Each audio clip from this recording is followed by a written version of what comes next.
are live finally, and thanks for tuning in to tonight's full flag-to-flag coverage of the NASCAR Craftsman Truck Series Clean Harbors 250 at the Richmond International Raceway, or the Richmond Raceway, I guess now that it is formally known as. Getting set for this 250 lap race around this 3/4 mile short track under the lights, final race of the regular season for this Truck Series field. So the last shot to make the playoffs for numerous drivers. Some are locked in with wins, some on points looking pretty good. Race has not started yet, I do believe, so that is good. We haven't missed anything there. Our pre-race show obviously is abbreviated. So with that being said, we are going to go through the starting lineup quickly in this one. I finally got logged into Hulu, but it took a large amount of time to get logged in, unfortunately. Apologize for that. I don't know why it logged me out, and then I couldn't log in on the phone because the app was down. So then I had to go to the TV, and then it was telling me that I had to repay for a subscription, even though it was already paid for. So it was a whole ordeal, but finally, 20 minutes later, we are good to go. And again, luckily we didn't miss a lap of green flag action yet, still on the pace laps. So haven't missed anything here, but the drop of the green flag will be waving any second from now. So with that being said, yep, pace truck is on pit road. We're about to go green. And despite the slight delay, we are still on time for the beginning of the race. Green flag is in the air. The regular season finale for the Craftsman Truck Series is underway at Richmond. Christian Eckes, who started on the pole out in front of the field early, clears Grant Enfinger down to the bottom of the racetrack through the first turn and still holds clear down the backstretch into turn 3. Expanding his lead 3 wide inside the top 5 for the 17-1 and the 38. Enfinger trying to hold on for second place with Ty Majeski, the most recent winner in the Truck Series, on his outside. Majeski won the last race at IRP 3 weeks ago before the 2-week hiatus with the Olympics. 0.8 of a second margin of lead right now. Majeski was able to pull through into the second place position and quickly down to the bottom of the track through 3 and 4 on Enfinger that last lap. First 2 laps of the race led by pole sitter Christian Eckes out in front of the field. Little contact getting into turn 1. Heim into the back bumper of the truck in front of him. That ricocheted Ben Rhodes into the back bumper of the next truck. Nearly had a pinball effect. Hyman hit Rhodes. Rhodes then got knocked into Nick Sanchez, and Sanchez was already side by side with another truck in front of him. Now there's contact between Sawalich and Sanchez again. This time Sanchez got really loose as he pushed wide off turn 4. Got into the left rear corner panel of the 1. Ben Rhodes going to get by both the 1 and the 2. Heim still stuck behind both trucks at the moment in 9th.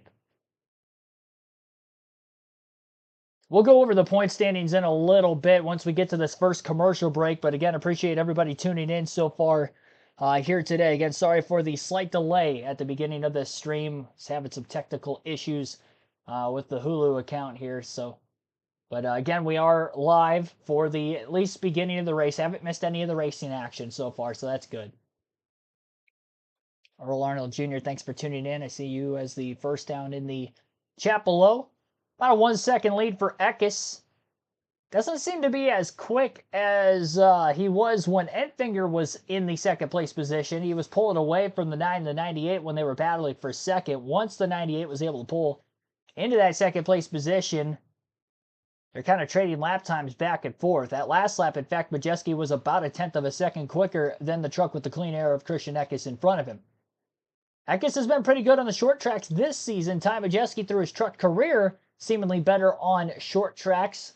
Those are the races he seems to be most competitive in. He's got 4 career truck wins, 3 on short tracks. And again, he just won the most recent race on a short track at IRP a few weeks ago. A lot of drivers in must-win situations, some of which at the very front of the field, like Elaine Riggs in 5th, the rookie, has to win tonight to get into the playoffs. Matt Crafton, not a great qualifying effort for himself. Has been good on short tracks this season. Looking for a solid run here today. Needs it if he's going to get into the postseason as well. About 3 consecutive laps now. Ty Majeski just a little bit quicker than race leader Christian Eckes as he tries to close the gap. 70 laps in this first stage of the race tonight. They will not have to pit during any stage for fuel purposes. We'll have to see because of the tire wear if anybody's going to try to split any of the stages tonight, especially that final stage, which is a little bit longer than the first two.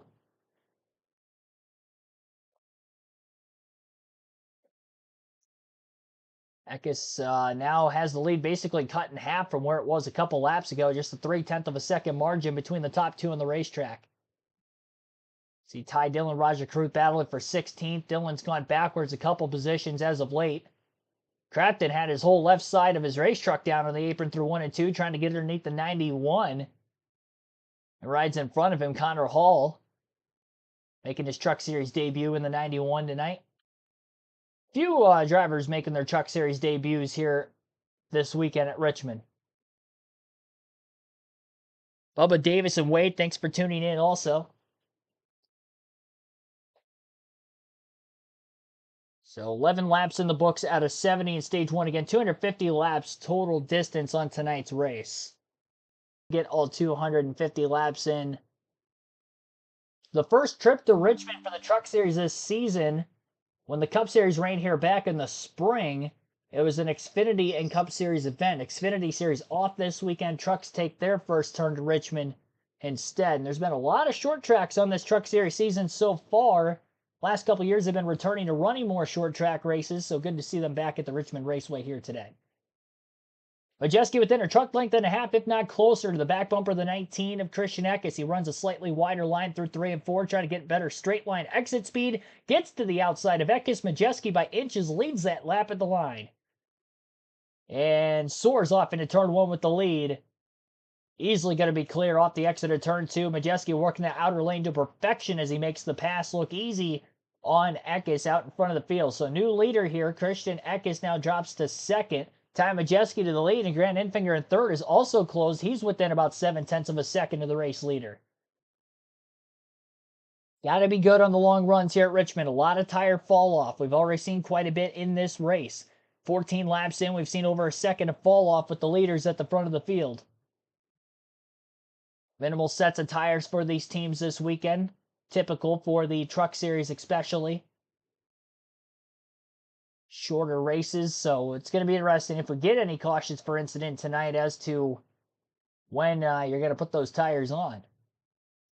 Side-by-side commercial break for the first one total in this race. We'll stay right here and go over the point standings then, as we were unable to do so prior to the beginning of the race. Christian Eckes all but has the regular season championship locked up over Corey Heim. It's going to take a catastrophic turn of events here in the early going of this race for Eckes to not win the regular season championship.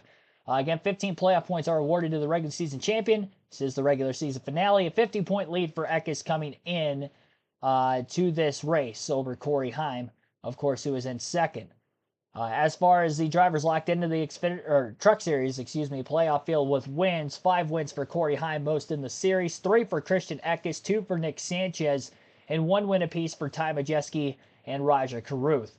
5 drivers can lock themselves in on points coming into this race. In fact, actually, a couple of them did lock themselves in on points at Indy. Tyler Ankrum, Grant Enfinger locked into the playoffs on points coming into this race. So with the 3 spots that were still left available, those, as of right now, are filled up by Taylor Gray, Ben Rhodes, and Tanner Gray. Those have the final 3 positions. Tanner Gray, the final spot coming into this one, just 5 points to the good over Daniel Dye. So very tight there. A 5-point difference between Tanner Gray, that is, and Daniel Dye coming into the night. So we'll watch those 2 closely. Taylor Gray, almost a full race worth of points ahead of the cut line. He could actually clinch himself a playoff spot of points here in the early stages as he runs in the 4th place position in the early going. Ben Rhodes also in the top 10 early after a great qualifying effort. Rhodes currently sits 6th. Daniel Dye is in 10th right now, and Tanner Gray in the 15 truck isn't even in the top 20. Started deep in the field, so odds may be stacked against Tanner to try to get into the playoffs here tonight. Dye started 13th, so he's up 3 positions from his initial start. Tanner Gray's back at 23rd in the early laps of this one. Obviously, they're both going to have to hope that nobody new wins this race that happens to be below the cutoff line. Again, highest running in the current running order without a win below the cutoff line would be Lane Riggs in 5th. And he's pretty much stayed in 5th this entire 22 laps of this race thus far. Guy continues to try to pick him up and put him down. He's all over the back bumper of Sanchez, battling for ninth. Stage points again awarded to the top 10 positions at the end of each stage. Being fast on lap 22 at Richmond with a lot of tire degradation doesn't necessarily mean you're going to be fast on lap 70 at the end of the stage if it goes caution free. So, although Dye is picking up positions from where he started, can he sustain long run speed as the run carries on?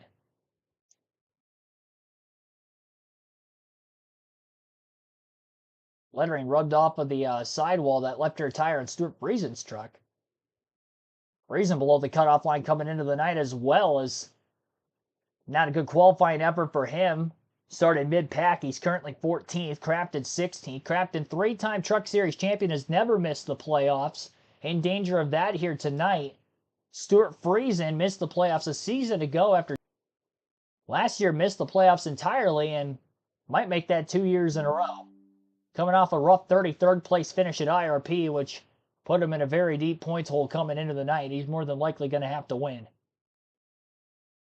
See if strategy can lend his way if they can't get the truck handling properly to go up there and compete for speed in this one. They've got a lot of ground to cover with very minimal pit stops between now and the end of the race to try to get the truck handling better.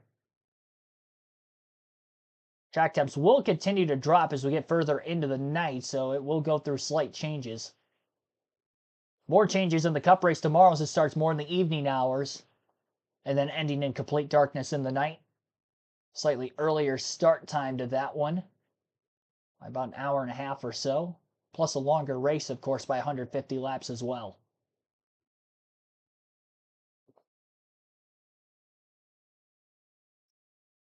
Well, cable's a lot more expensive than streaming, I will say that much. I don't know that it's better. Streaming is more cost effective, I will say. That's the first time I've really had an issue with this. Getting logged out at randomness. It's alright, at least we got it fixed before the start of the race. I didn't think I was going to be able to get it fixed at all there for a second.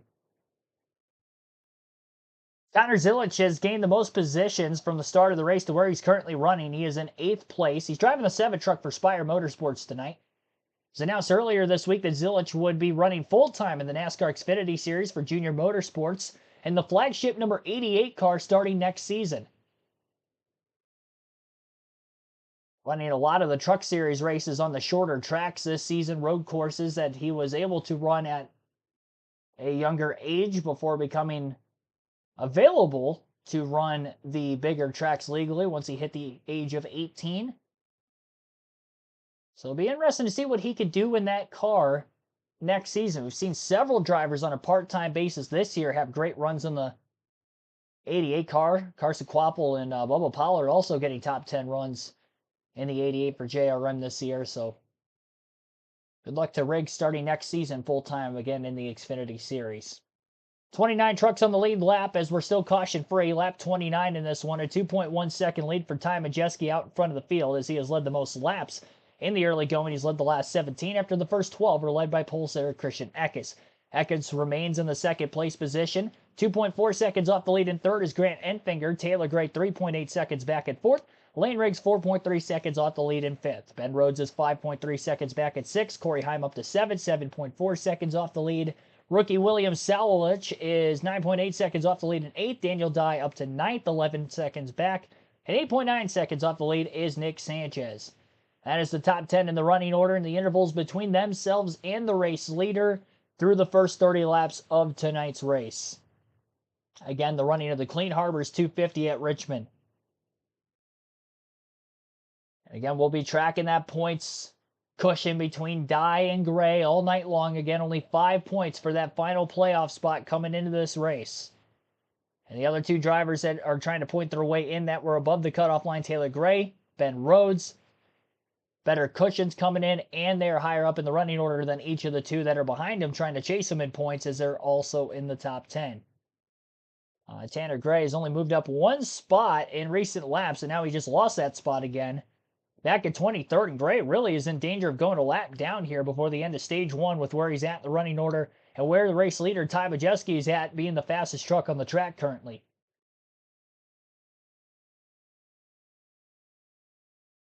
I didn't make up my decision as to whether I was going to make Ty Majeski or Christian Eckes my pick to win tonight's race. I was going to leave it a coin flip for the start of the stream, and I didn't mention who I was going to have winning the race between those two because I was having to deal with the whole Hulu issue and trying to get the stream up and running before the start of the race. So I couldn't really narrow it down. I kind of feel like it's cheating to pick at this point, so I'll just leave that undecided. Because if I could pick right now, I'd pick Ty Majeski, but I definitely think that's cheating because the race is 30 laps in. So I think I might just go undecided for tonight's race. Which stinks, because I predict a lot of truck races correct this year. Now I'm kind of hoping neither one wins, so that way I'd be wrong anyway. Michael Turner, thanks for tuning in also. Craftsman must win to make playoffs. Yep. And he has not won in a couple. Or Sport Racing has just one win on the year, and that was last week with Ty Majeski. In fact, it was the only win for Ford as a manufacturer in the Truck Series so far in 2024.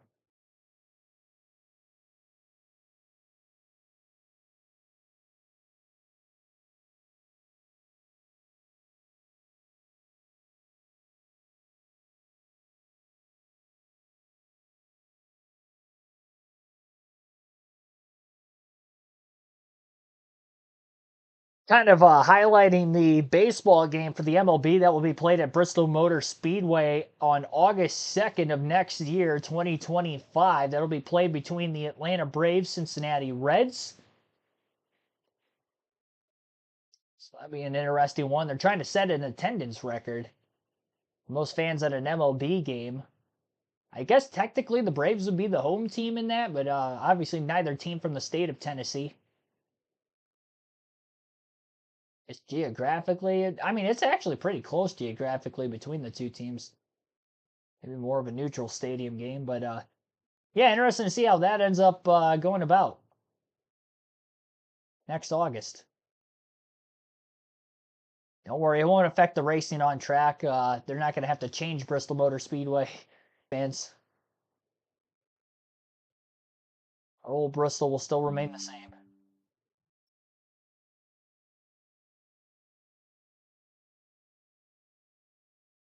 26 trucks now in the lead lap post commercial break. A few more have gone a lap down recently. Stephen Parsons, Brett Holmes, and Lawless Allen. Allen, the first driver in the lead lap. Allen going to be making his Xfinity Series debut next weekend at Michigan. Driving the 15 car for AM Racing. Which is a bit interesting considering the fact that he drives, well, I guess he's a Ford in the, I didn't realize he was a Ford in the Truck Series. Never mind. So I guess he's a part of the Ford development program. Be a Ford ride in the Xfinity Series.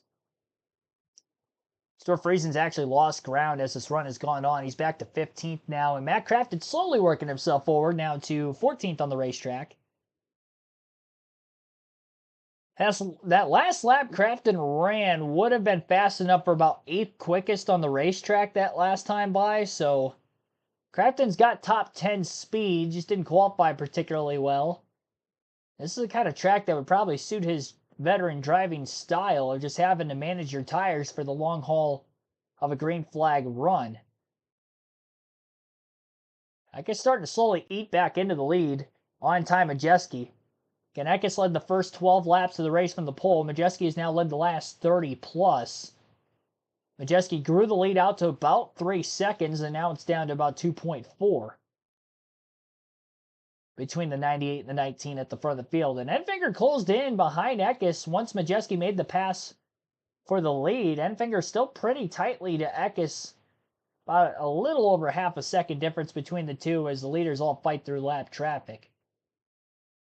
77 of Chase Purdy. Another truck, has been lapped now. Very dense lap traffic that Majeski's having to work with at the moment, so that could be a huge reason as to why Christian Eckes' lap times have been quicker than Ty Majeski's the last several laps. Still a long ways to go in this one.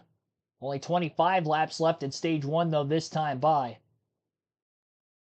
Top 5 in the running order once again has Ty Majeski with a 1.9 seconds, 6 seconds back in 3rd. Taylor Gray 2.8 seconds off the lead in 4th. Lane Riggs 3 seconds off the lead in 5th. That is the top 5. 24 to go, stage 1 at the line this time by. Handling maybe going away in the lap traffic for Ty Majeski. Lead cut in half from where it was moments ago, down to 1.6 seconds. Just in the last 6 laps, about 1.4 seconds of that time has been gained by Eckes. At last lap, he was about 4/10 quicker. 2 laps ago, I should say, he was 4/10 quicker than Majeski, because that last lap, Majeski picked up, finally getting by Timmy Hill, putting Timmy Hill a lap down, and Majeski was quicker by about 3/10 yet again. All those lap trucks Majeski passed, now Eckes is having to try to pass them as well. Daniel Dye remains in 9th. Kind of in a land of his own right now. It doesn't look like he's in danger of losing any spots if it stays green to the end of the stage and he stays out of trouble. He's 4 seconds ahead of 10th, but he's also about 2.5 seconds behind 8th of Sawalich.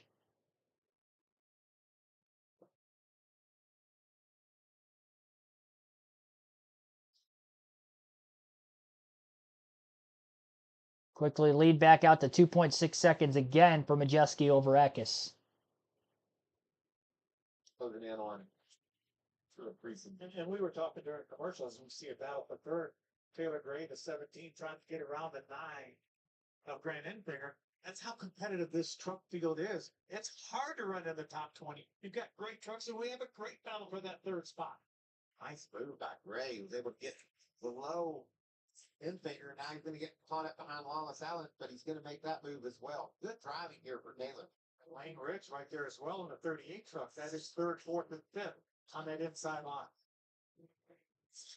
Great truck early on for Taylor Gray. Picks up that extra spot. That moves him into 3rd.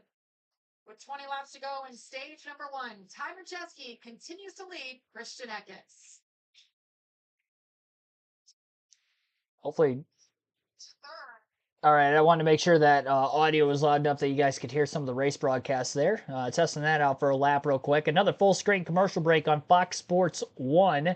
Again, your top 5, Ty Majeski leads, Christian Eckes 2nd, Taylor Gray 3rd, Grant Enfinger 4th, Lane Riggs in 5th.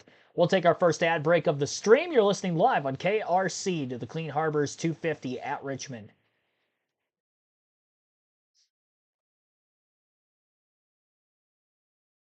So once again, vote for who you think is going to win this race today. You chat poll during qualifying earlier for the Cup Series.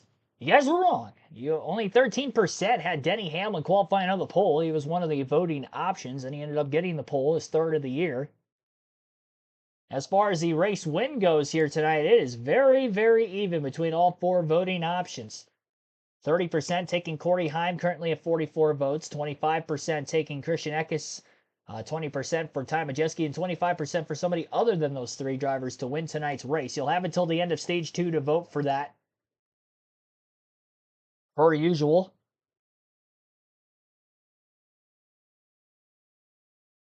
And currently Majeski is leading the race. Eckes 2nd, 7th.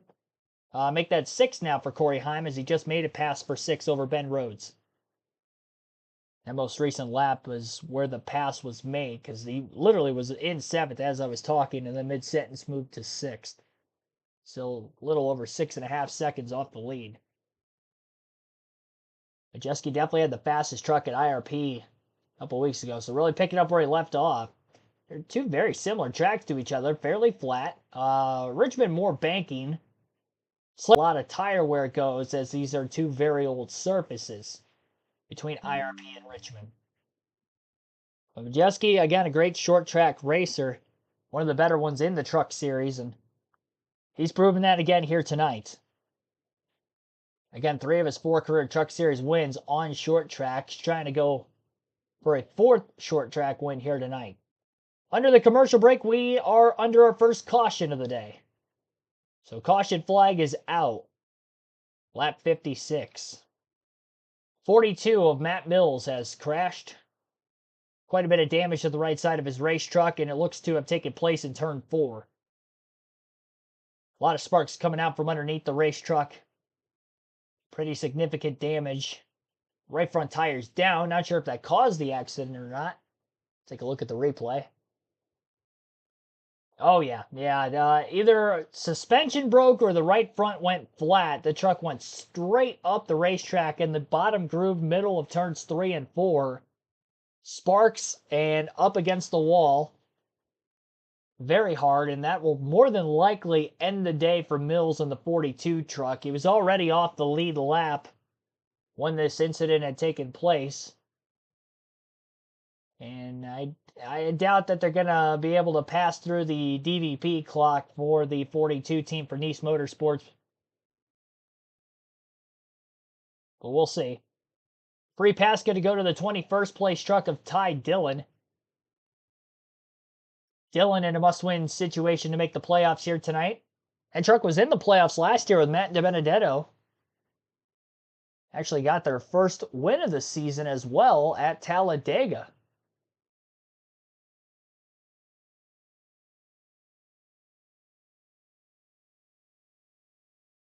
I believe the season before that, if I'm not mistaken. Quite a few trucks on pit road for the first time. Fun. We're gonna have an exciting 10 laps to end the stage, Josh. And let's start with the 17 of Taylor Gray, making some moves before that caution came out. He said he needs to fire off a little better with more grip. Those tires should help out with that. As far as the 19 of Christian Eckes, he said that truck needs more adjustments. We know he wasn't happy going into the race. 3 in, 3 off, tight through the center. We're going to try and help him out as well here.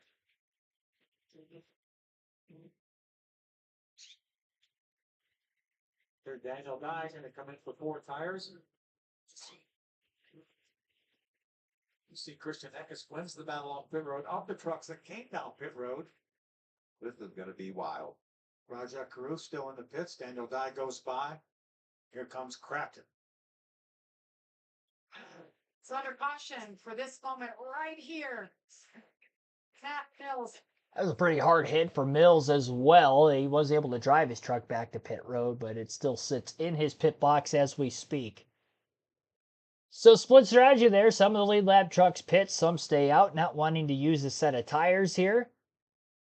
We're going to have probably a little less than 10 laps to go in stage 1 when we get back to racing. And again, this is our first caution of the night, which transpired on lap 56. 55 officially, it looks like. Lap 55 caution. Decently long green flag run to begin the day. Now split tire strategy. Of course, the Cup Series is the only race this weekend that has the 2 different tires with the option tires and the primary tires. So obviously one type of tire from Goodyear for this Truck Series race per usual. It's just a next-gen thing that they're testing out like we saw at the All-Star race in North Wilkesboro earlier in the season. Probably the more similarly styled racetrack the Cup Series has gone to since North Wilkesboro for this weekend's event. Be interesting if we see this tire take place at Martinsville as well, potentially later in the year. See what tomorrow brings first. Again, Ty Dillon gets the free pass. Not every lead lap car pitted, so really nobody could take the wave around to get back on the lead lap. Ty Majeski will be the leader on the restart still. Tyler Ankrum and Connor Zillich up at the front of the field now as well. We'll have to wait and see exactly how long this will last for.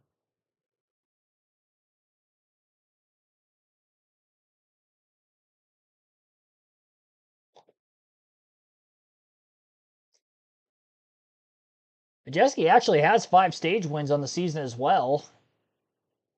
Trying to get as many playoff points tonight as possible for those drivers that are already locked into the Truck Series playoff field, because again, that will begin in their next race.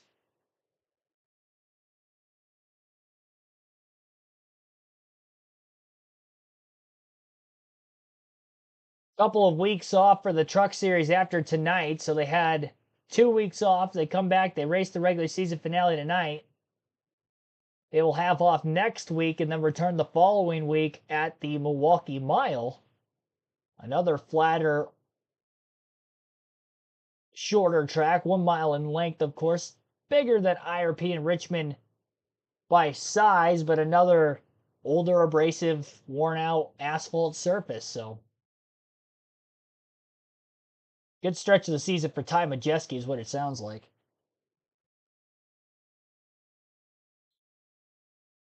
Won a bunch of races during this stretch of the season. I think he won IRP Milwaukee back-to-back, in fact, a couple years ago. 22, I believe. Lights are out on the pace truck. We'll be going green this time by. Again, top few stayed out of the pits. They're going to be on older tires for this restart, if I'm not mistaken. And we'll have to wait and see exactly who of the drivers on fresher tires can try to drive to the front and win this first stage.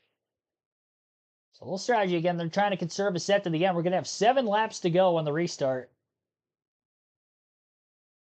And 7 to go on the restart in stage 1. Yep, top 3 stayed out, 4th on back, hit pit road. Zekis will be the first of those on fresh tires outside road 2. Lane's going to fire off well with a bunch of trucks on these older tires. I'd imagine the fire off won't be there, but we'll see. Jeski rolls. Green flag in the air.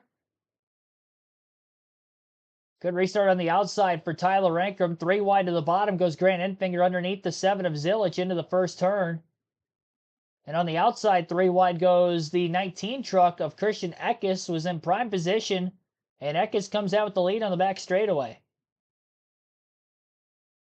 And backwards goes the 98, 18, and the 7 as they just try not to get ran over and stay out of trouble here as their main goal to the end of the stage, because all 3 are not going to get stage points. There's not enough laps left for them to go a lap down either. A little contact, Ankrum in the 45 of Honeycutt into the first turn. 18 kind of drove down into him. It's hard to stay out of absolutely everybody's way when they're going 3, 4 wide around you. But again, Eckes comes out with the race lead. Daniel Dye got up to 6. That's huge for him as he tries to get some stage points early. Tanner Gray still a lap down, by the way. He's trying to battle for the free pass position to the end of the stage. Gray actually lost several positions on the restart. He fell from 23rd to 28th.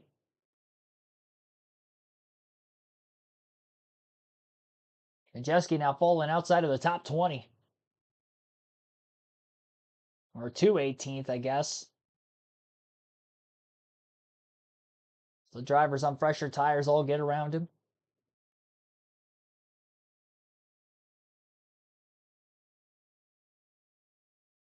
Three to go in the stage. Matt Crafton up to 7th, by the way.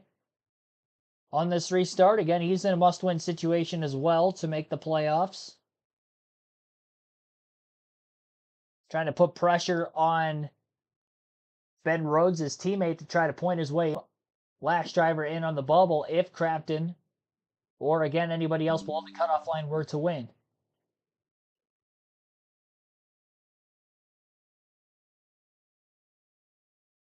Less than a lap and a half to go at stage 1 now. Now 1 lap left in the stage for Eckes at the line.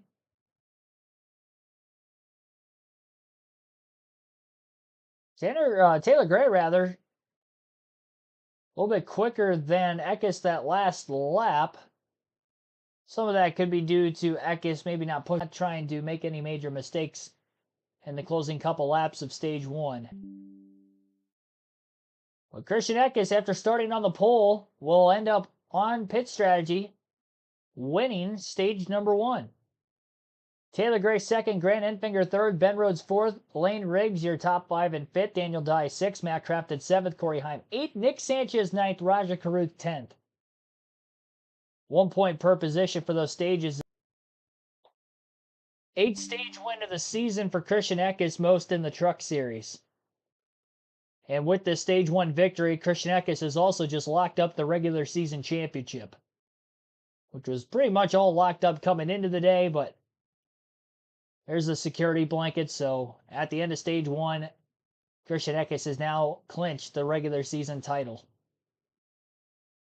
So not only he gets the playoff point for winning the stage, so that's already 16 playoff points he's earned tonight. And race isn't even over yet. He's got 6 more he can still go for if he can win stage 2 and win the race as well. Daniel Dye is now even on the cut line. He came in -5 points to that of Tanner Gray He gets 5 stage points in stage 1 to Gray 0. So it's even from here on out between the 43 of Dye, the 15 of Tanner Gray. Gray still a lap down in 28th. Brett Holmes in 22nd gets the free pass during our second caution of the day, which is the lap 70 stage 1 break.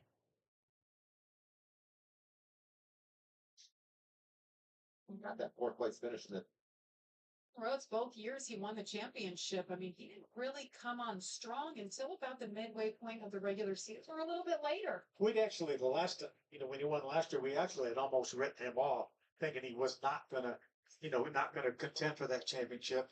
You can see our stage 1 results and the points. You see Ben Rhodes got 7 points and Daniel Dye 5 points. Critical points for these drivers. Remember, Christian Eckes hoping to pick up that regular season championship. Here's that beautiful number 19. Lead the race. What a drive it's been for Taylor Gray, too, in that 17. Fast truck tonight. Grant Enfinger's been solid, been up in the top 5 all night long. Matt Craftsman, as you mentioned, again, solid, just like he was here last year. Here comes those 3 guys. Tires, please, tires.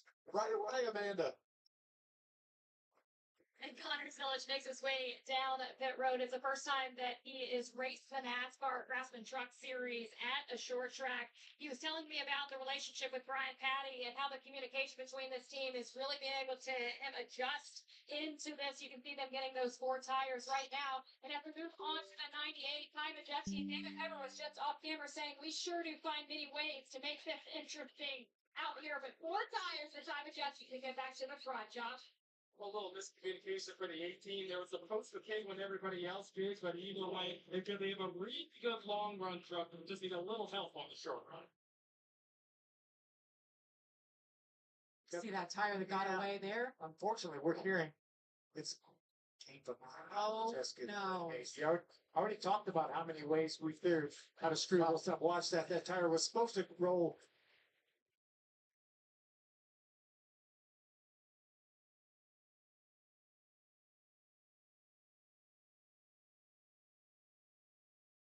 Towards pit wall, obviously it flipped around. That will necessitate a penalty. He will have to restart this race from the tail of the longest line, but that's not unprecedented for Ty Majeski. He's come back before. It's going to be fun to watch, that's for sure. But that's the man so far, Christian Eckes, 8th stage win of the season. Can he hang on? All right, so there you have it again. Christian Eckes wins his 8th stage of the season. So he's got 3 race wins, 8 stage wins, and a regular season championship now after winning this 38 to be exact, and a 16 race regular season for the Truck Series.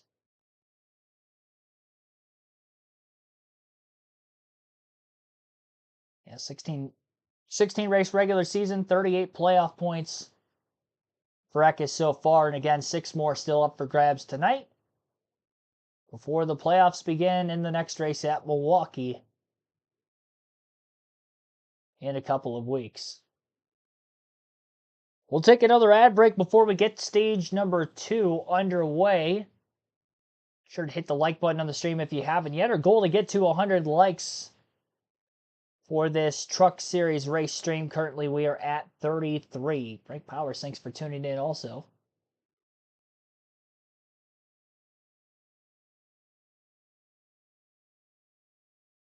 Clean Harbors 250, you're listening live on KRC for the NASCAR Craftsman Truck Series.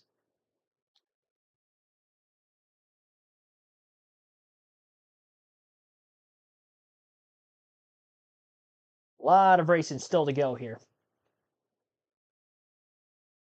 174 laps left. Just a couple more caution laps away from getting a restart going. Stage yellow, again, our second of the day. 1 incidental caution, Matt Mills. Something breaking on the right front of his truck, causing him to go hard into the wall at lap 55. And that has knocked Mills out of the race. Only other driver out, Jerry Bowman in the number 20 here tonight. Ran 17 laps, had a mechanical failure at that point, dropped him behind the pit wall. So 2 drivers are out through the first stage. So mechanical issues and a mechanical failure causing a crash, retiring the first two. So Connor Zilich, Ty Majeski, and Tyler Ankrum all just hit pit road for a 4-tire stop, topping off on fuel. Now, these guys are going to have about 7-lap pressure tires than the rest of the field. Most tracks, that won't make too much of a difference. Here at Richmond, a surface that is more than 20 years old, that will make a difference.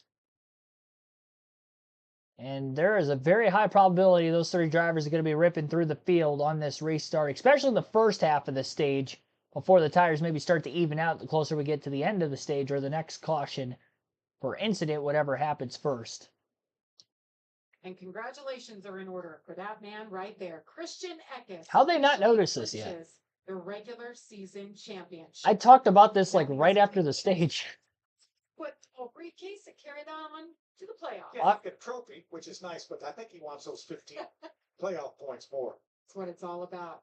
And how about the man behind him, 19-year-old Taylor Gray? Congratulations to him. He just clinched his spot There in you the go. playoffs for the first time. This is his first full-time year. He's old enough to run all the races, so he's just done an incredible job. Let's listen to his radio, what they had to say. Just give you a little update on the points, but that put us 52 points in the cut. Changing things, we keep running our race here, you keep doing your thing. Definitely. Let's just worry about that later. And I'm gonna tell you what I think. I think this kid can win the race, and that's what he's gonna be all about. You got to take care of business. Go win the race, then you'll get all those points. But he's also smart enough to know that 52 points locks him in, too, into the playoffs. So he knows that as well. Jeff just didn't have to come out and say it. He's keeping him hungry That's right.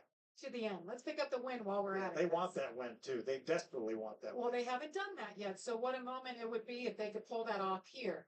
So that picks up our 8th spot, Phil. So that means 2 remaining to move on to the And playoffs. a lot of racing to go. Yes, we do.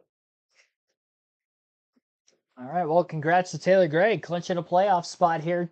Again, 2 spots still open as we begin stage 2. Green flag back in the air. Great launch on the restart for Christian Eckes. Not so great on the outside of row 1 for Taylor Gray. In danger of losing second place to Enfinger. The 9 truck of Enfinger gets underneath them in turns 1 and 2. 2 by 2 is the field from second on back. Daniel Dye inside of Ben Rhodes. 2-time truck champion. Trying to get some spots. Lane Riggs moves up to 4th. Cuts down in front of the 99 to the 43, who are still side by side for 5th place.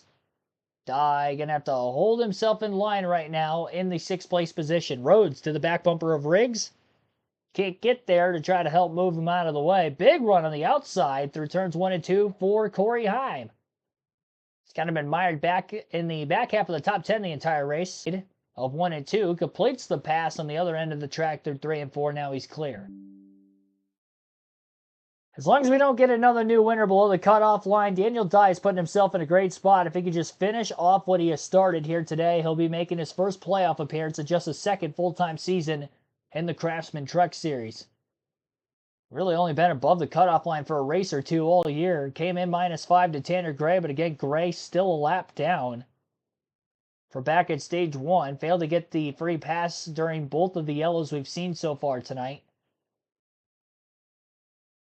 And Daniel Dye getting 5 stage points in stage 1 for finishing 6 to 0 for Gray. Obviously, again, it is a tie, technically, going into the 2nd stage based off of points.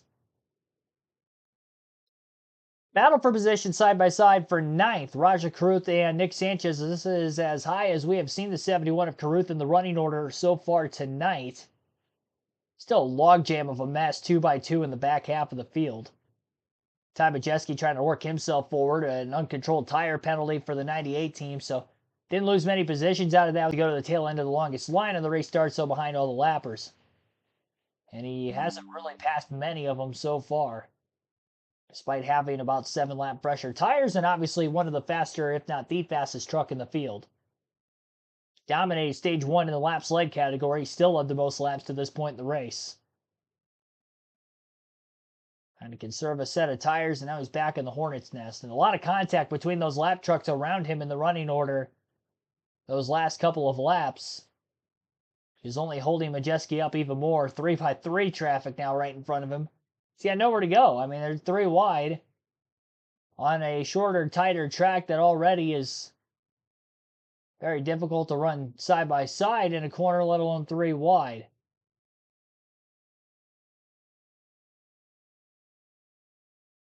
So it's Majeski still boxed in. They're not 3 wide in front of him anymore, but there is still a lot of 2x2 traffic.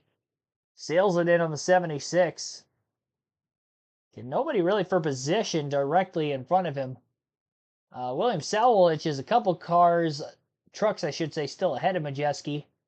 Lappers in between them. That'd be the next driver Majeski could pass for position, and a big lift in the middle of 3 and 4 for Sawalich. I think he overdrove the corner. Almost made contact with the 02 truck to his outside, and that is a pass made for Ty Majeski. Majeski moves now to 21st. Ty Dillon up in the top 10 for the first time tonight as well, up to 9th on the restart after starting mid-pack. Remember, Ty Dillon actually got the free pass under the first caution. He was a lap down in 21st. Great recovery for Dillon to 9th. I do think he pitted for fresh tires during that stage, and he's the first of which on slightly fresher tires to run their way through the field. Might have to correct me if I'm wrong on that in the chat, but I believe that was the case for the 25, and that's why we're seeing him in the top 10 now. Michael Jackson glove throw. Yeah, that's going back to qualifying where we saw a glove on the racetrack after Christopher Bell's qualifying lap in round 1. I'm assuming that was Bell's glove, but I'm not entirely sure how he lost that. It could have been laying out there from before, too. If we determined whose glove that was exactly yet. I like this Nashville Stampede scheme that Ben Rhodes has tonight. That's a great looking blue-yellow scheme. That might be my favorite truck scheme of the season, honestly. Different one for Ben Rhodes. It's a fast one. He's in 5th. He's had a good night so far. He hasn't won yet this season, but consistent enough that it looks like if he keeps doing what he's doing, he'll point his way into the playoffs here this evening. 1.1 second lead at the front of the field for Christian Eckes, who won stage 1.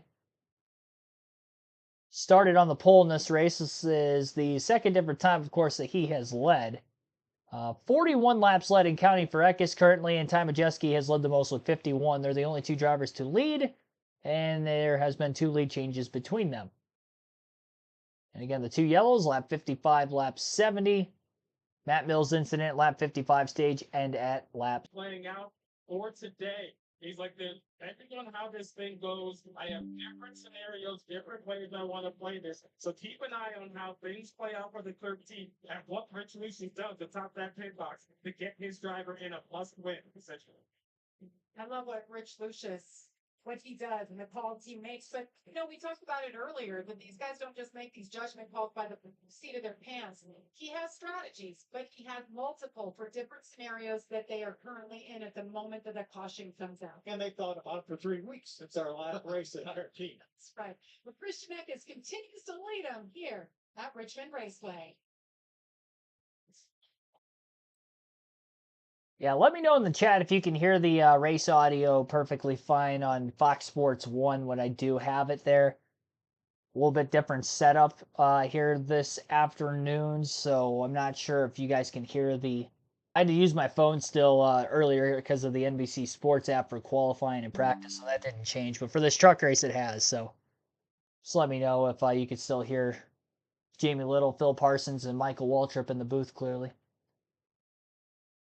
So 22 trucks again on the lead lap. We're in the middle of stage 2, green flag. About a half a second lead nearly for Christian Eckes over Grant Enfinger. Taylor Gray's in 3rd, Lane Rake's 4th, Ben Rhodes is 5th, 6th for Corey Heim, 7th for Daniel Dye, Ty Dillon 8th, Matt Crafton 9th, Connor Jones rounds out the top 10. So that is the top 10 in the running order. Be sure to hit the like button on the stream. Again, if you haven't yet, our goal is to get to 100 on tonight's stream. We're currently at 38. Heard it? All right, that's good. I tried turning it up quite a bit from where it was at the start just to help with that. And again, end of stage 2 is when the voting poll will close. And it is tight. You got 6% difference between the highest vote and the 4th highest vote in that poll. Asked you who was going to win. 28% say somebody other than Majeski, Heim, or Eckes. Heim at 26%, Eckes at 24%, 22% for Majeski. Still up in the top 10 as he's in 6th. So we'll take a quick break, continue our live commentary coverage of the Clean Harbors 250 here at Richmond.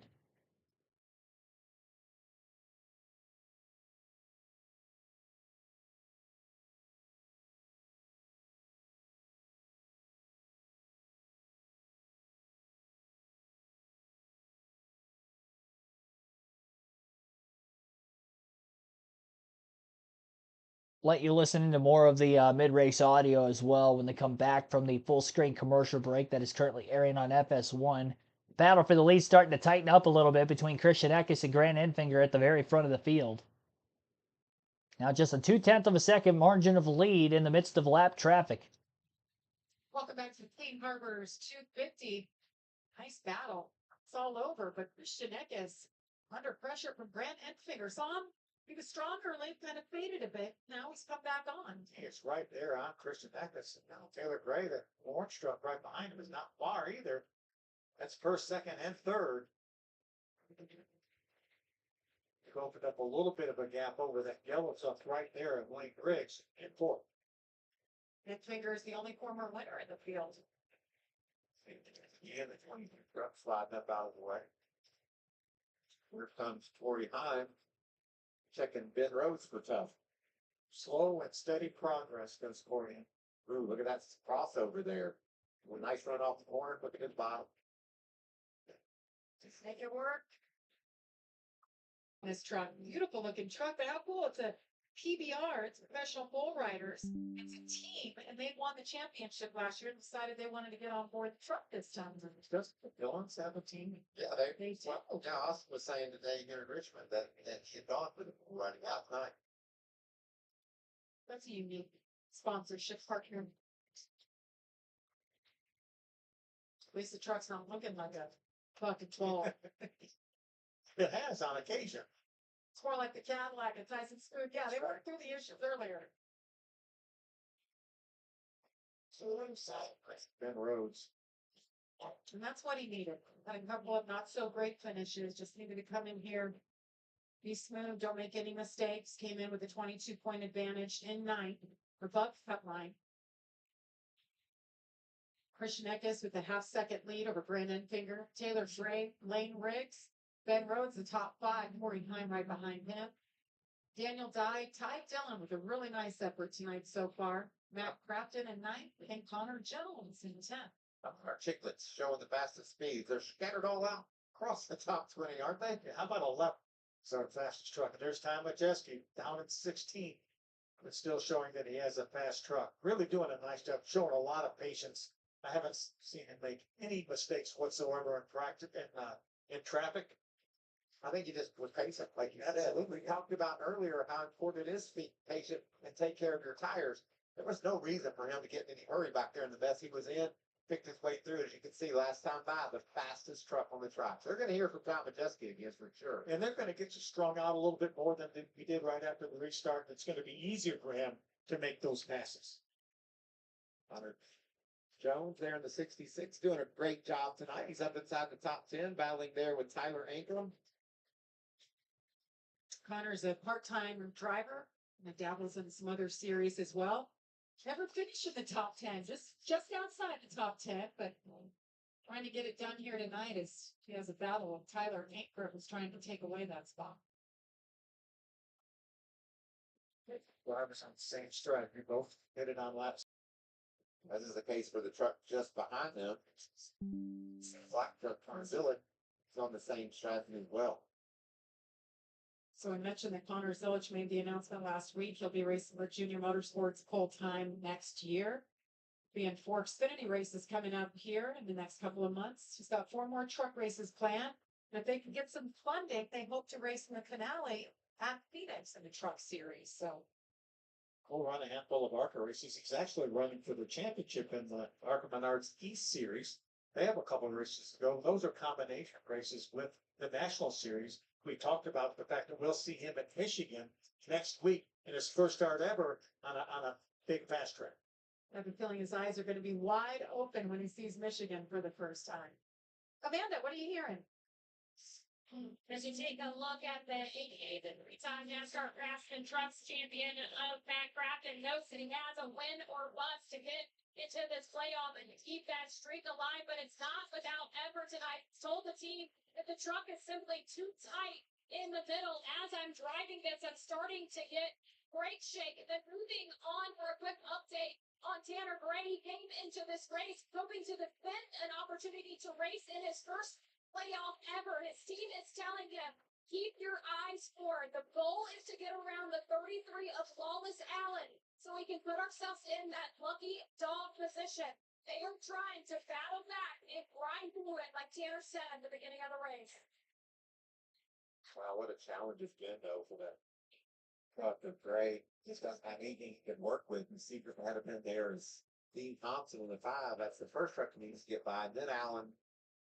And hopefully he does all that before somebody else gets lapped. Yeah, problem is right now, Garcia and Sawalich are only a couple seconds ahead of our leader, as we have a great battle for the lead.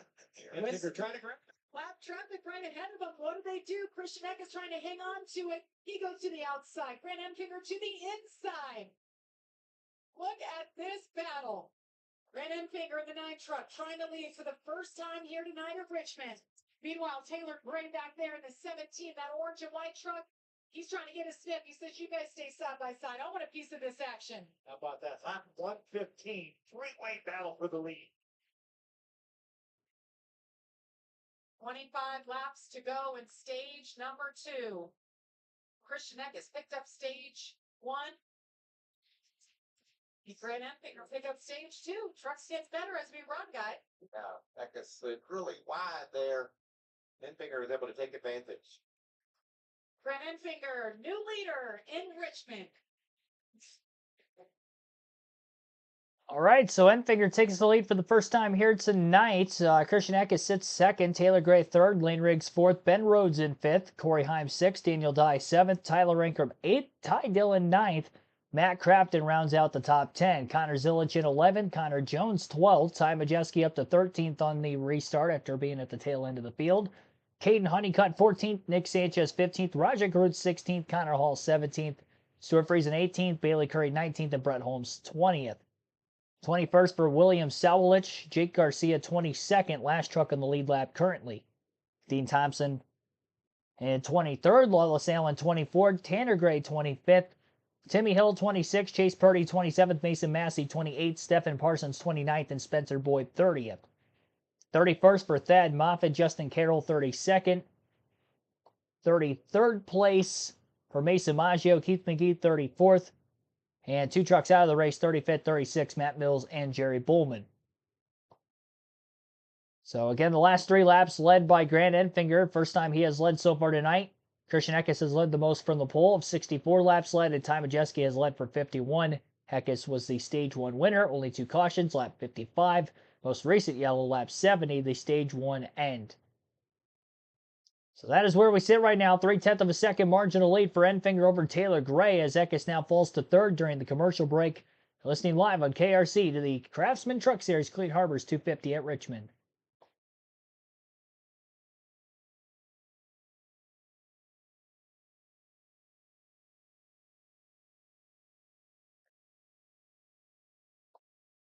Look at this poll. It is a 4-way tie at 25% in the poll.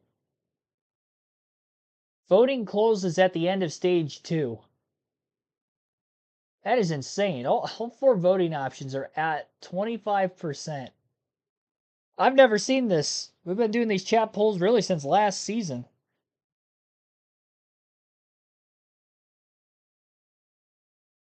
That is insane. I don't know why I can't pull the poll up on my phone, but I have it on the laptop. You can keep track of it there. Jake Garcia is very close to going a lap down. The tail end of the lead lap. And Tanner Gray's been in trouble really ever since he went a lap down. potentially not having a chance to get back into this race. He's going to need a lot of cautions in stage 3 if he's going to want to get a lap back with a free pass at this rate, because more trucks look like they're going to go lap down here before the end of the stage, and it's going to pin him further back in traffic and prevent him from potentially trying to get back on the lead lap. 17 to go, stage 2. As of right now. Jeske looking to break into the top 10 as he battles rookie Connor Zilich for position. Again, first oval start for Zilich in the Truck Series this season. Definitely a very bold. Dale Jr.'s made some good decisions in the past in putting drivers in that car, so tough to doubt the decision, I guess, that they're going to go with a bit of a risk of putting Connor Zilich in the 88 full-time in the Xfinity Series next season. Staying out of trouble tonight, and again, flirting with the top 10. Taylor Gray looking to take the lead away from Grant Enfinger.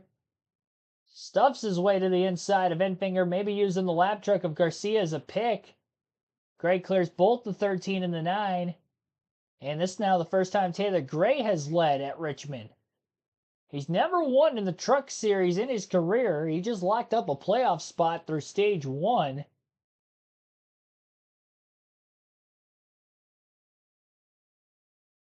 And now he can try to go for his first career win here this evening as well. Enfinger did get held up quite a bit by Garcia. His nose in middle of the front stretch. Enfinger was running the 17 tight. Neither driver really did anything wrong there. Good hard racing, and Gray comes out with the lead, and now he's almost a second ahead of Enfinger after getting around him, pulling away quickly. Craftsman spins. Turn 4. Oh, just slammed the left front fender into the inside wall. Right off the exit of turn 4. Thought he was going to have it locked down and saved in time. A little bit of contact there. Craftsman was running in the top 10. And again, in a must-win situation, he's got quite a bit of damage to the left front. They're going to have to pull that fender out.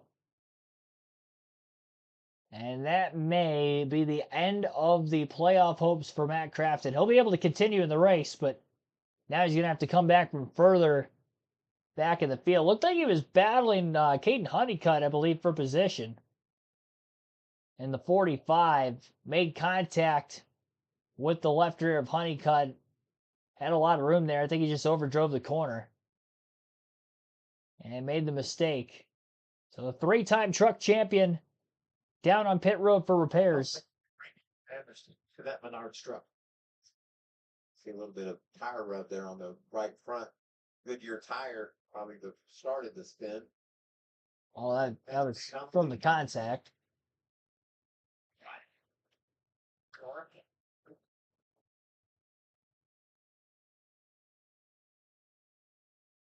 Let's just fix our truck and go back at it. Still on the lead lap, as you said, Phil. Sometimes when you're behind the wheel, it looks a little bit different to you than it does to us looking on from replays. Looked like there was room to the bottom. Yeah. Yeah, I think that's what he's saying is why does that truck have to drive down on the door? So I think he's talking about Honeycutt maybe not giving him quite enough room or the room he needed. I mean, it looked like he had plenty of room to the bottom, and he just couldn't get the truck to turn down there. Pit road is open. We've got stops. Amanda. Yeah, Jimmy, I wish you could have seen the way that the teams jumped off at the side of that caution. One of those teams was the 99 of Ben Rhodes. He said he's been having trouble rotating the center and wants to be better on exit. It will be a couple of adjustments and 4 tires for Rhodes, Josh. For the 43 of Daniel Nye, he said that truck is just a tick too tight in the center. He said make a slight adjustment and I'll be really happy with this thing.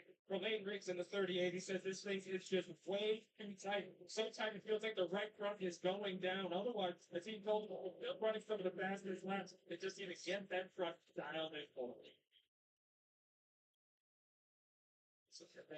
Old serve off of pit road. There's the damage that we talked about for Craftsman. They're going to tune on that left front a bit. And it doesn't look like damage anymore, does it? All right, hopefully they got that left front fender pulled out enough for Matt Crafton, and he's going to have a miraculous comeback to try to win this race. He's had top 10 speed all night. I don't really think he's been running higher than 7 throughout this race, so work definitely going to be cut out for him. Quite a few drivers staying out of the pits. With this caution coming out, we'll have less than 10 to go in the restart for Stage 2. Very similar timing caution to what we had back in Stage 1, where we had a 7-lap dash to the end of that stage. And similar situation where quite a few drivers staying out on the racetrack and to conserve tires, pit during the end of the stage and try to flip the field on the back side of that. Didn't work out for any of those drivers, though. Ty Dillon only got up to 8th place. He was the highest in the running order of those that had the 7-lap fresher Goodyears. Ty Majeski just got into the top 10 right before that.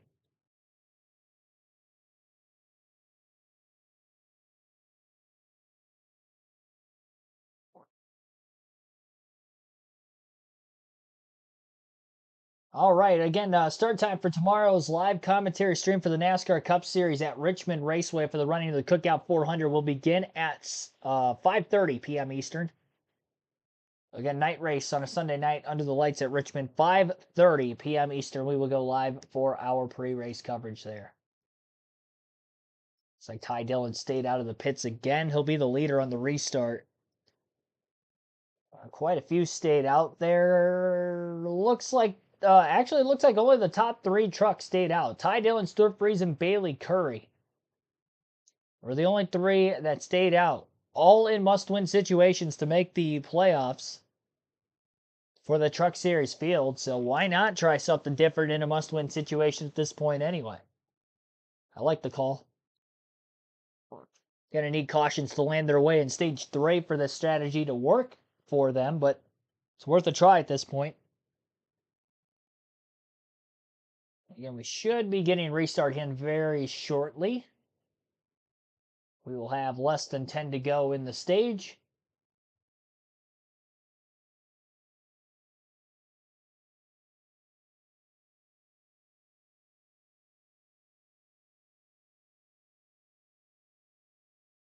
Free pass for the caution goes to Jake Garcia, who went a lap down right before the yellow flag came out behind him. So Garcia back on the lead lap. Tanner Gray remains 1 lap down in 26. Daniel Dye in the top 10 looking for more stage points like he had in Stage 1.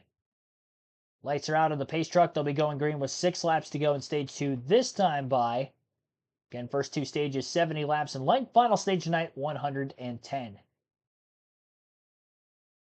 Which is right about a full fuel run. It'll be interesting for tire purposes if we'll see any green flag stops in the final stage if we stay green long enough.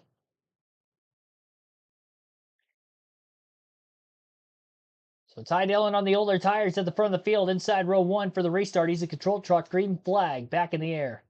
Bailey Curry spins his tires outside of row 1, and Ty Dillon almost went for a spin in front of the field. He was getting pushed by multiple trucks, 4 wide into the first turn. Curry got up a little bit of contact with Taylor Gray, who was leading before, as Curry was just trying to go straight to the outside and out of the way, almost turned the 17. Now the 17 is stuck behind Ty Dillon and the 52, moves Dillon out of the way as he tries to fight his way around trucks. A lot of positions lost in this restart for Taylor Gray. Wrong place at the wrong time. Again, he was leading when the caution came out. And now he's running back in 12th place, and he's still trying to pass the 52. He's the last of those on older tires. And restarted at the front of the field. Wrong place at the wrong time for him. Ty Majeski still trying to fight through traffic as well. Back in the 13th place position as he is desperately trying to get through the field here. Grant Enfinger was the first to get to the lead, though. Passing the older tire race trucks. Daniel Dye up to 3rd. And Corey Heim in the top 5 for the first time tonight to 5th. Lane Riggs in 4th. Tied for the highest running position for Lane Riggs so far this evening. And he's impressed probably more in the short tracks in his young truck career as well. So as he tries to go for a win to make the playoffs tonight, we'll see if that works out for him. Daniel Dye trying to prevent that from happening so he can, of course, make the playoffs, because on points he's looking very good. 2 to go, stage 2. It's a battle for its extra points. Connor Jones. That was a dive. What if it was? Here comes Majeski. It's a battle for 12. Just outside. The top 10. The top 10 get points in each stage. Christian Eckes got stage 1. Grant Enfinger, who pitted, got those fresh tires. Wasted no time taking the lead. Just be trying to grab that. And here he comes Well, out stage 2. This is Enfinger's first stage win since Milwaukee last year. Wow. There he is, Grant Enfinger. The truck to beat right now. Can he hang on and get the victory? The first one of the season. So Grant Enfinger, who was in the championship 4 a season ago with Thor Sport Racing, is or sorry, not Thor Sport Racing, with GMS last year. He was with Thor Sport a couple years before that. Of course, GMS Racing no longer in the Truck Series. So new team for Grant Enfinger, finally gets his first stage win of the year in race 16. Clinched a playoff spot on points after the race a couple weeks ago at IRP. So still trying to get a win. Gets his first playoff point of the year with the first stage win. Keep dropping my controller. It's like the second time in the last 5 minutes. That's what I get for twiddling it between my fingers. Better stop for it, like accidentally break it or something. We screwed the rest of the stream. So about an 8/10 of a second margin of victory for the stage there for Grant Enfinger at the line. Christian Eckes ended up second in stage 2. Daniel Dye third. Lane Riggs fourth. Corey Heim fifth. Ben Rhodes sixth. Roger Cruz seventh.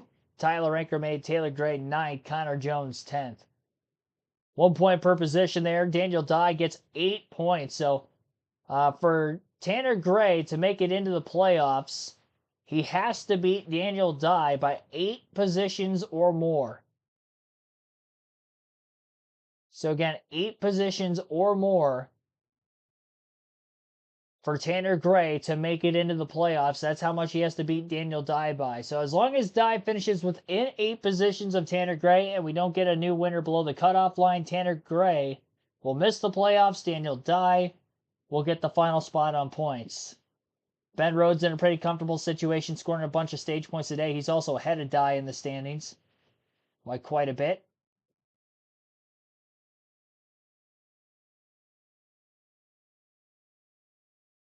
That's one thing with Fox they don't do with the Truck Series. They don't show the points like as they run throughout the course of the race like they do with NBC. So we've literally had to do the math ourselves tonight to figure out what the points difference is between Dye and Gray. And again, it was pretty tight coming in. Again, only a 5-point difference between the two. Dye got those 5 points made up at stage 1, and he gets 8 more. A 13-point stage race for Daniel Dye. That's why he's 8 points above Tanner Gray. Now, the good news for Tanner Gray is he finally gets the free pass in 23rd. So Gray will be back on the lead lap to begin the final stage, but he's still got a lot of track position to try to gain on Daniel. Daniel Dye just has to stay out of trouble here and hope we don't get a new winner below the cutoff line. Now, Grant Enfinger, again, without a win, is already locked into the playoffs on points, so that wouldn't hurt Daniel Dye in any way. Lane Riggs, on the other hand, in 4th. If he wins, that would be troublesome for Daniel. Yeah.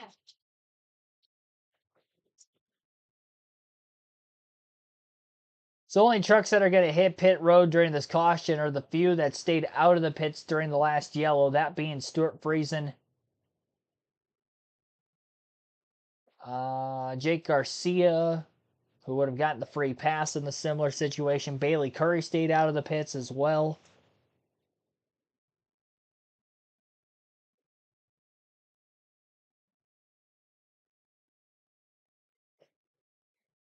So they'll have slightly fresher tires by about 6 laps to begin this third and final stage. Take another break. Again, you're listening live on KRC to the Clean Harbors 250 at Richmond.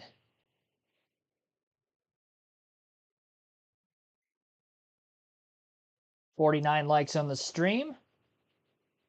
Once again, be sure to hit that like button if you haven't done so yet. Enfinger should be the leader on this restart. Don't expect him to pit.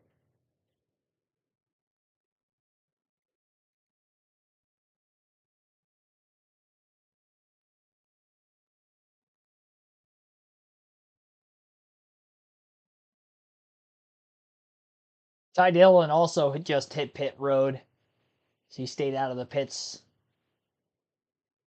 during the caution late in stage 2 as well. So this stage yellow will be our 4th caution of the race. 2 stage yellows, 2 cautions for incident, both in the late going of stage 1 and then stage 2.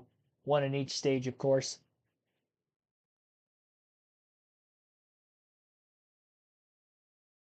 Just waiting for them to come back from the commercial break.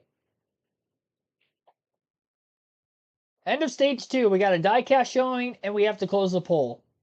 Very tight poll. 29% of you taking Christian Eckes to win the race tonight. 24%, I should say 23%, took Corey Heim, Ty Majeski, and other. Got to be the tightest poll I think we've had all season for sure, maybe even ever in the channel, between all 4 voting options. So again, Christian Eckes, your pick to win tonight's race. 72 votes were casted overall. We'll see if he can do it. He won stage 1. He was second at the end of stage 2. Our diecast showing tonight is this. It's a 1/64 scale diecast, and it is of a former Truck Series driver. In fact, a multi-time Truck Series champion, Ron Hornaday. Not sure exactly what year this is from, but this is his number 16 Papa John's Chevrolet. Definitely an early 2000s truck, I do believe. You can tell just because of how flat the nose is, very square, boxy. It might be even a late 90s truck, but definitely an earlier Truck Series race truck. Again, 16 Papa John's, Ron Hornaday. Probably the greatest Truck Series driver of all time, outside of Kyle Busch. Greatest Truck Series champion of all time. There we go. Kyle Busch never won a truck title.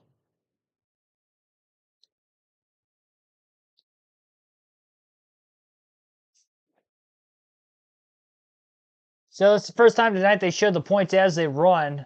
Ben Rhodes is plus 43 points above Tanner Gray, plus 25 points for Daniel Dye. And this is as we run. Again, 8-point difference based off stage points alone, but this is based off of where they're running currently, which Dye is 3rd, and again, 23rd is Tanner Gray.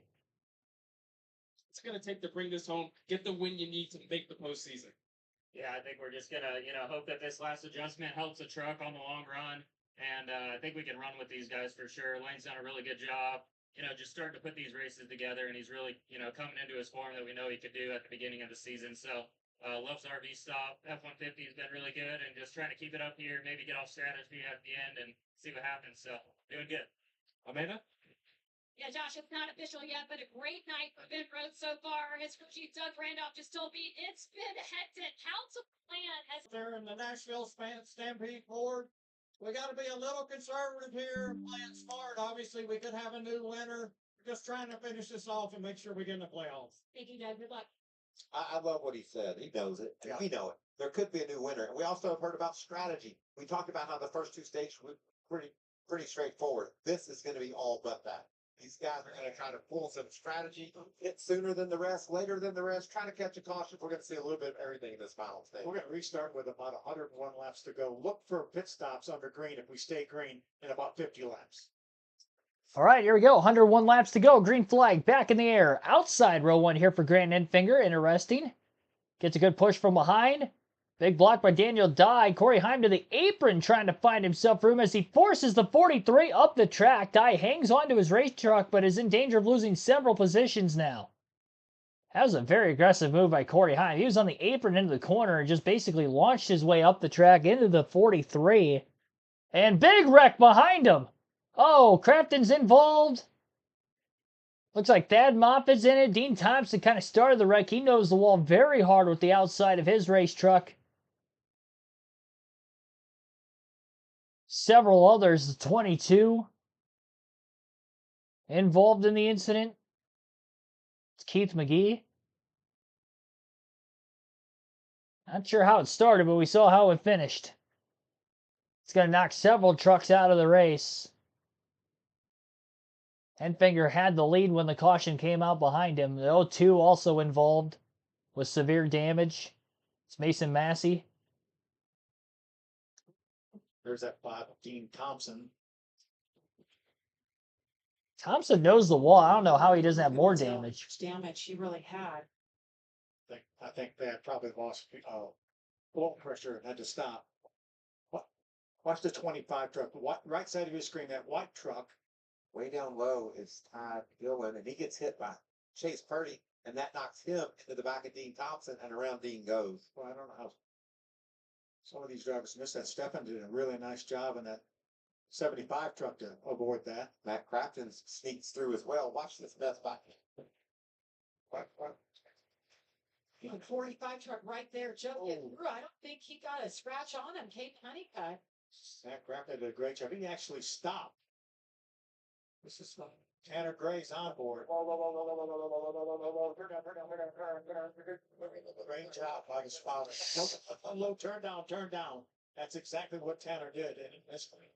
Got back on the lead lap. Now he misses this big crash. He's got to be feeling refreshed here late in the going. See, Jake Garcia cuts hard low as well.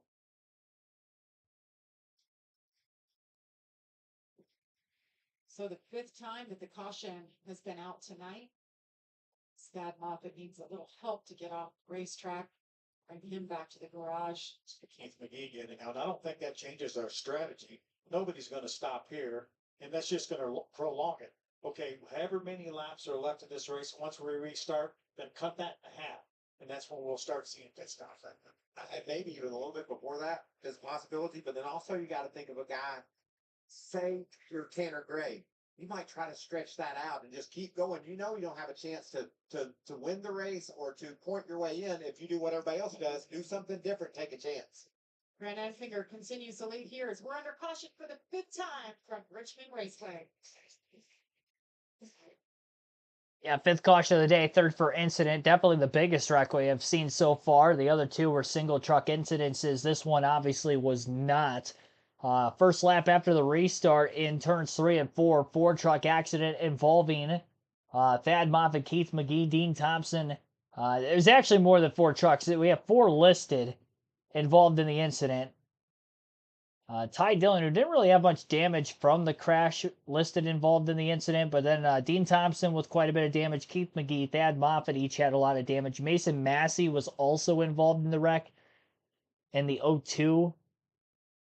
And he definitely had a lot of damage in his truck, so I'd probably say it was about a 5-truck incident there. And Matt Crafton also had a little bit of damage, but he should be able to continue on. A little bit of a crunch into his left rear corner panel. That was about it for him. Chase Purdy kind of started the wreck, pushing the 25 of Dillon into the 5 of Dean Thompson, which sent Thompson around. So I'm going to say 6 trucks were involved in the incident total. Missing a couple on the raw feed from what NASCAR's indicating of who was involved in the wreck.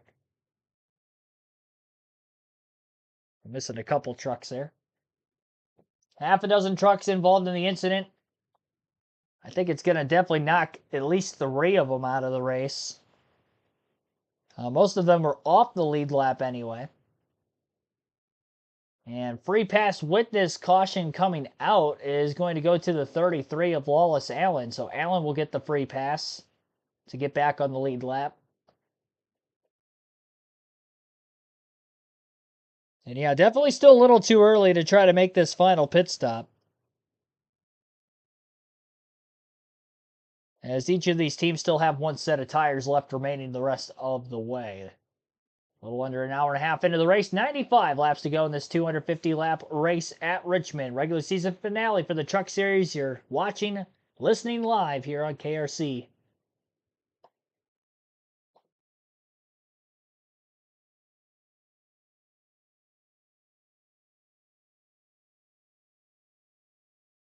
Sure to hit the like button on the stream again if you haven't done so yet. Just over halfway to our goal of 100. Bit of a slow start there here tonight, but you never know, we could potentially get it.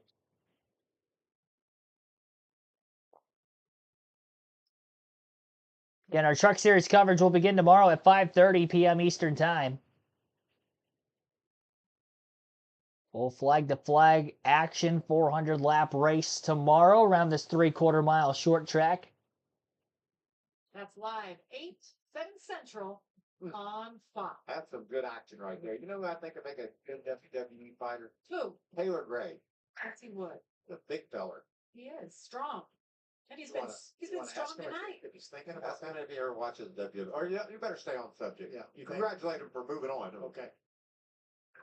Hey, Taylor Gray, Bill Parsons and the Fox team, you got a copy? Hey, Phil, catch it. Buddy, you guys have done a great job tonight. Find yourself now in the 10th spot, but that truck's been fast, been up in the top 3 most of the night. Congratulations on making your first playoff here and your first full season in the Craftsman Truck Series. How about for the finish of this thing? Yeah, Phil, Jeff Trumpy really fast, JBL 2030 Series Pro. Just kind of execute on it here. Out of that restart there.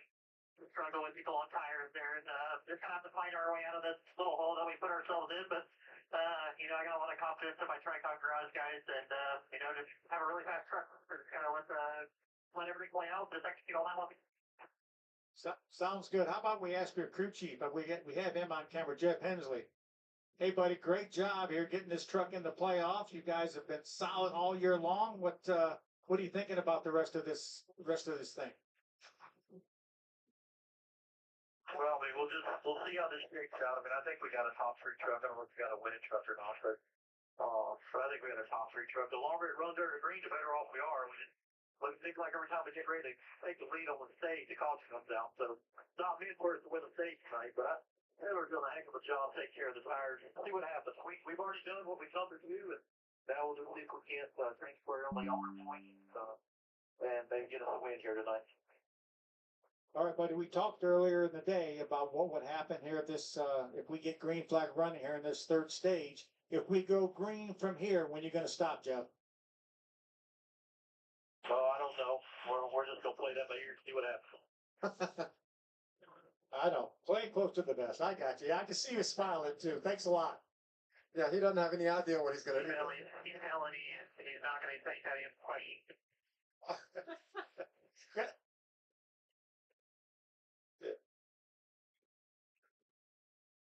Well, let's listen to the older brother and what he's thinking. Here's Tanner. Thinking over, big dog. Let's see Jeff and Grant have this same kind of deal here. Cost comes out about 180. They put tires on the way up, those they try to avoid the thing. So I'm not giving up. Yeah, simple. We talked about it endlessly about how you can flip things around when other drivers make a pit stop and you don't stay out. It's gonna be interesting. Tanner Gray minus 8 points right now to the bubble, shown back there in the 20th spot. I know you know Hensley really well, so it's a good picture. No, I didn't. I thought I'd try. I love the chuckle. He just chuckled. Didn't even And smiled really big.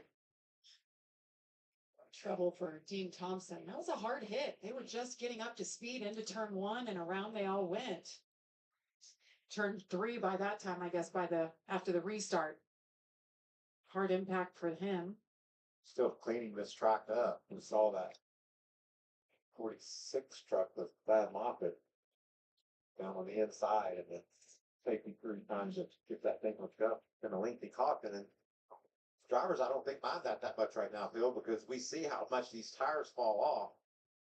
They're not gonna fall off during caution, so they're gonna have fresher stuff as we race into the night. And it's amazing how much of a better job that the track crews do on getting these racetrack cleaned up. Back in the day, it would be up to us drivers to blow the speedy dry off. Now they blow it off, vacuum it up, and the track is great when they go back racing. All right, guys. So we've got about 90 or so laps to go. And then we won't be talking about the cutoff line because we are going playoff racing. 7 stops next up, Milwaukee Mile on August 25th. What a great 3 race round here. I love the diversity in these 3 racetracks. Yeah, Milwaukee Mile is a mile, as it says in the name. I couldn't figure that out. But it races like a short track. You slip and slide, and it's a flat racetrack. So that'll be a challenge in the high banks of Bristol. I always love going to Bristol. Going to race around that baseball field. That's right. Then we'll go out west a little bit to Kansas Speedway. What a racy track that is, too. We've seen them run from the apron to the wall, and all everywhere in between. What races make up the playoffs for the truck series? Wind up in Phoenix, Arizona. So there's some breaks. If you do the math, they've got some breaks. Just the nice part for these teams in this series. They get a little breather. They can work on their trucks, set up for the next round. Uh-oh. We're going to run those 3 races, and then we're going to drop off 2 of those 10 playoff drivers. And then we'll have 8 for another round of 3 before we decide who's going to Phoenix to race for the championship. We're working on the lineup right now, so Lawless Allen just waiting for that so he can shuffle in line.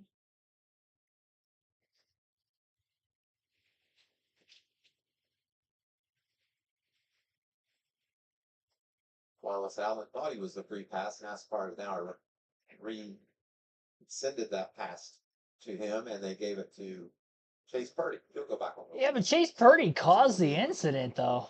The 25th position in his 75 truck. He'll be the next guy in line to get a free pass if caution were to fall quickly after this restart here. And we're talking about the fact that we're not anticipating cautions, but we certainly didn't anticipate that caution as well. But normally, if we're going to get a caution, it's probably going to be right after a restart, as we saw the 4 and 5 wide racing there.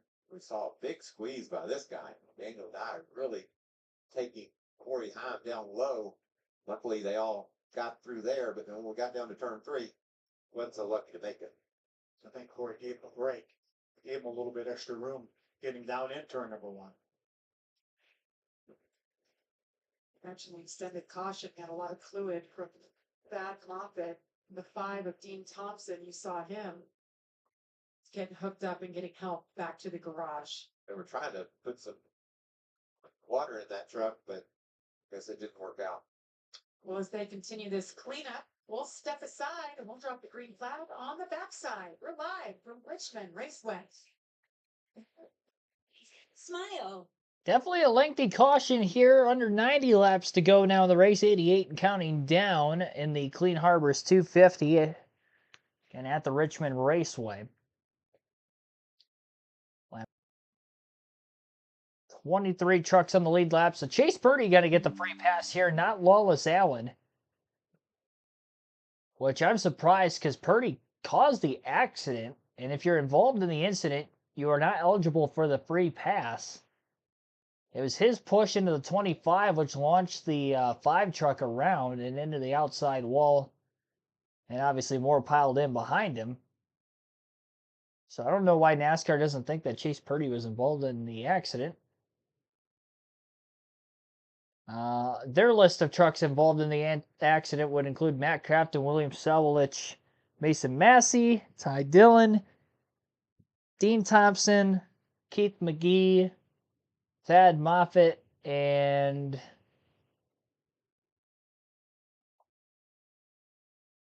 Stephen Parsons.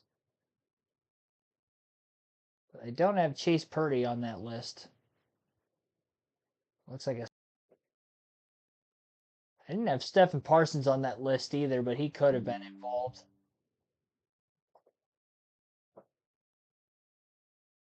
I didn't really look at enough replays to see that, but I guess I'll take NASCAR's word for it. Kind of have to at this point. I'm not the official. They're the ones that have the officials.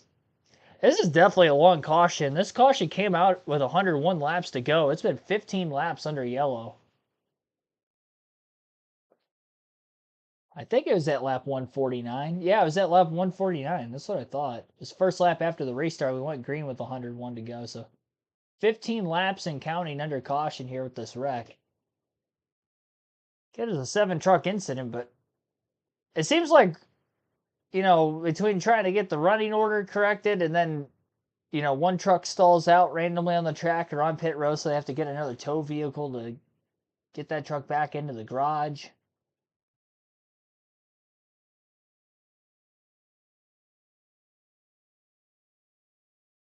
And 85 laps to go. Got 5 different leaders tonight. Christian Eck has been led the most with 64. Brandon Finger in that 9 trucks come on strong. Beautiful paint scheme. He is the leader with the 19. Christian Eck, stage 1 winner to the inside. Cleanup for the latest caution is complete. Green flag back in the air. Great restart for the 9 and Grant Enfinger. Eckes slides back. Corey Heim to the inside, making it 4 wide once again. Look at Ben Rhodes. This is the highest we've seen him run all night.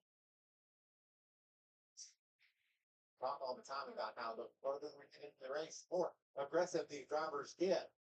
We've already seen 4 wide. How much more aggressive can they get? Second time, Corey's been squeezed down, getting in turn 1 on a restart. And Raja made his way up into the top 10 for the first time tonight, battled with Corey Hine for the 6th spot. Ruth with a really solid season. 8 top 10s. By the way, this is his home track. We're up in Washington, D.C., not too far up the road. And the caution is out. Once again, Wallace Allen with trouble, but he gets it rolling. Great for Stephen Parsons. I mentioned earlier he was running in the free spot position, and he got that quick caution he needed to get back on the lead lap. And big break there.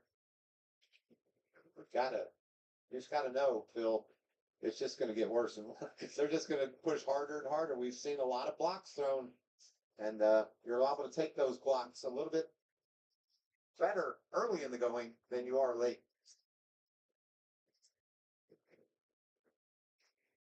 See Ty Majeski in the 10th spot, 98. After that, there's a 33. Wallace Allen just misses the 88. He would have the back tires fired up, trying to keep it pointed in the right direction. Did a nice job of keeping it out of that inside wall.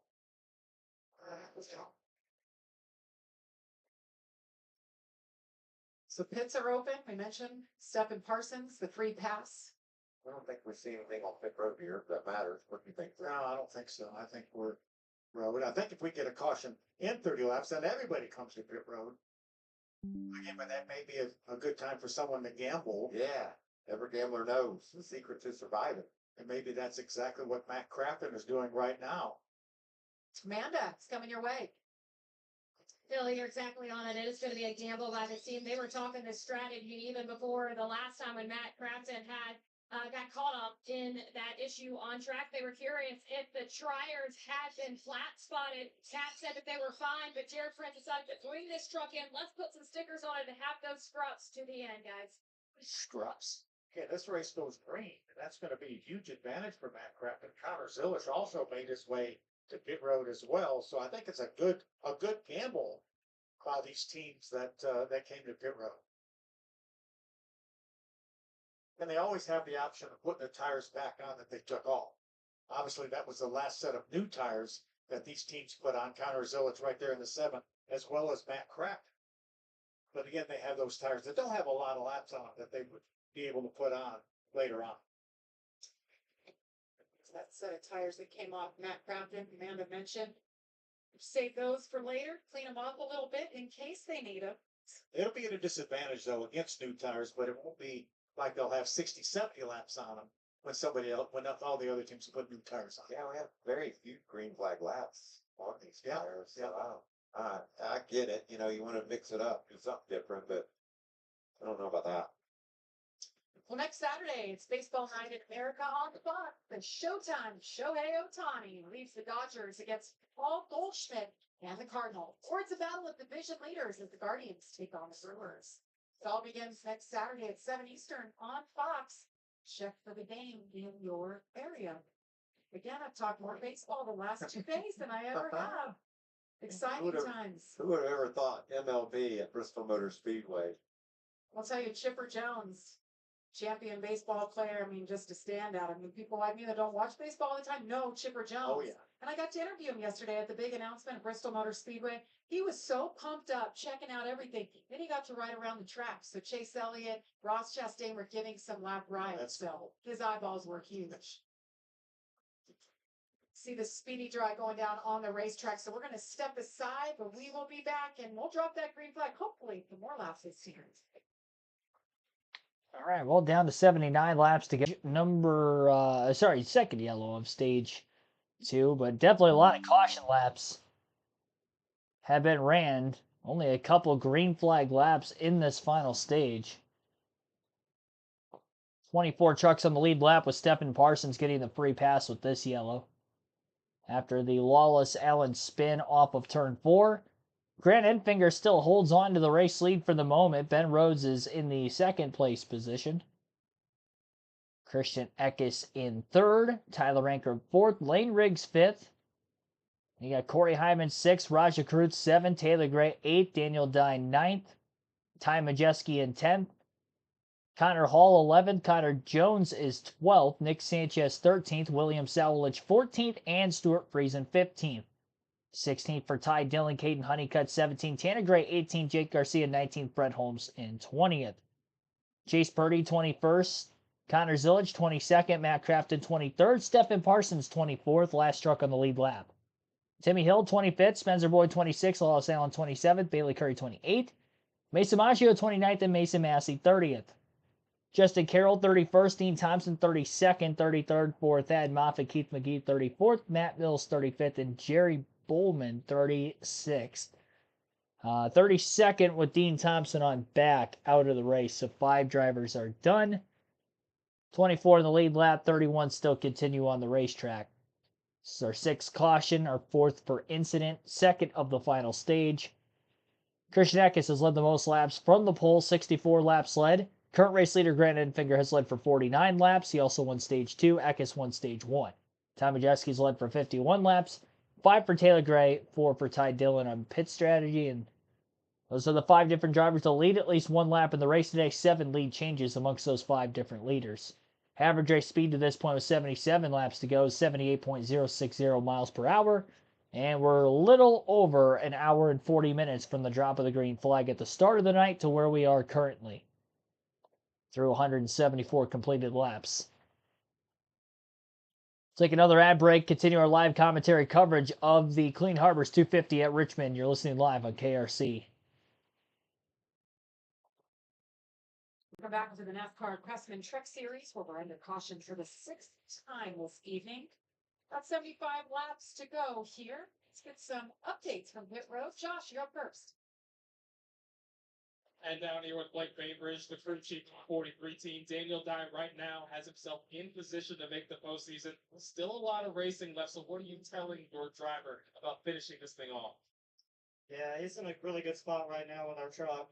He's really happy with it. You know, we just got to maintain track position here, and as the caution laps run here, we're just trying to figure out what to do. Have another set of tires sitting here to see what the cautions do, but I'm really proud of the team tonight. They have fought really hard. He's fought really hard. Like I said, his restarts are impeccable. He's just doing good, man, and we're just got our fingers crossed here, and hopefully we get this spot.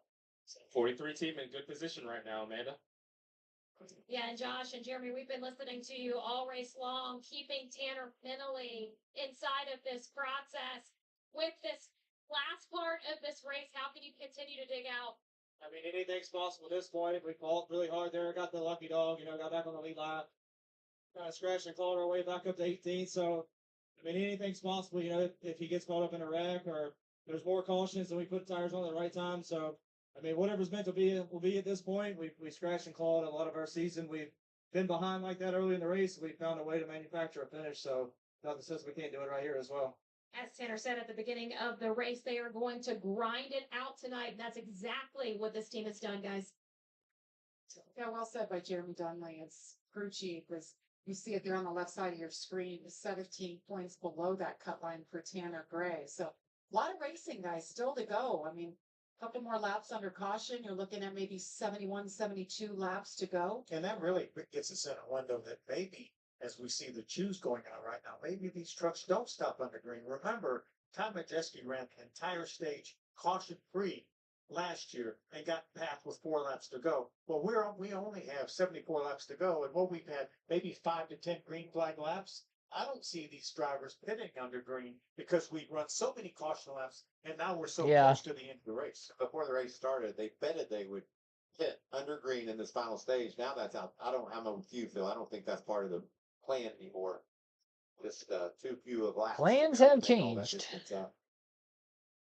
This race has been a little bit different than the last couple of races here at Richmond. And it has a chance to get a little bit different yet with these with this very next restart. We've seen how crazy this gets. Remember Crafton Zilich back there outside the top 20 on those fresher tires. We'll see how that plays out as we run toward the checker. So to recap, Christian Eckes has led the most laps tonight, 64. He won stage 1. Grant Enfinger won stage 2. Enfinger, your leader right now. Shows the outside once again. See fanning out every single time that 11 truck tries to make it work. Look at Ben Rhodes taking a peek, trying to lead here for the first time tonight, side by side. Grant Enfinger. Trucks bouncing off the wall. Look like 2, 3, maybe even 4 trucks got into the wall up at turn 2. I think that was Taylor Gray that JBL number 17. You can see the Goodyear's rubbed off his tires. He hit the wall off too. Raja Caruth on the move. As Ty Majeski in the 98 gets around him, picks up another spot. The tie goes into 7. Daniel looking low on Raja. Here comes Lane Riggs in that yellow truck. And underneath the 99 of Ben Rhodes, that's a battle for the 3rd spot. Lane has been getting better and better all night long. Remember, a win and you're in. He's a full-time driver. Lane Riggs, if he could get up there and win this thing, there they are in the playoffs. We talked about the bubble, all around the bubble, the guys above the bubble, below the bubble. But as you mentioned, when there's 17 or 18 drivers that below the bubble that are eligible to go and make it to playoffs if they can get to victory lane. 7 and Connor Zilich had a restart violation. It's going to mess up that strategy by those new tires. Trouble Connor for Jones. Yeah. Not sure stay green for now, but I don't think He stays on the racetrack. He's not going to make it around unless he makes the hard left-hand turn here when he gets to the end of the road. Will he make it? Here comes the leaders. They're going to stay green. They'll stay on the bottom. And now the caution wave. 7th time tonight. if I ever chance to get that thing fired up, but it didn't happen for Connor. Just needed to make it right there to take the left onto pit road, but obviously down on power, couldn't make it. It should be a break for Zilich, right? Yeah, I think he stayed on the lead lap, so that's going to be a huge break for him. He got that penalty. Let's see if we can see what happened. You can't pass, can't pull out a line until you're across the start-finish line is the rule.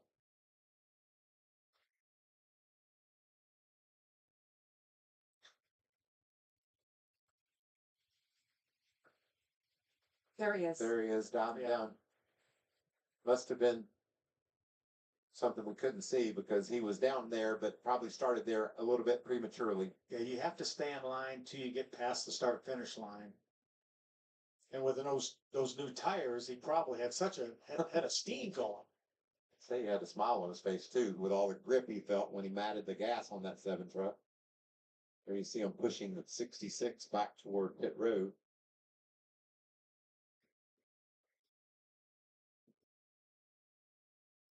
You see that Silver Hair Racing development team on the right side and left side of the 7 truck.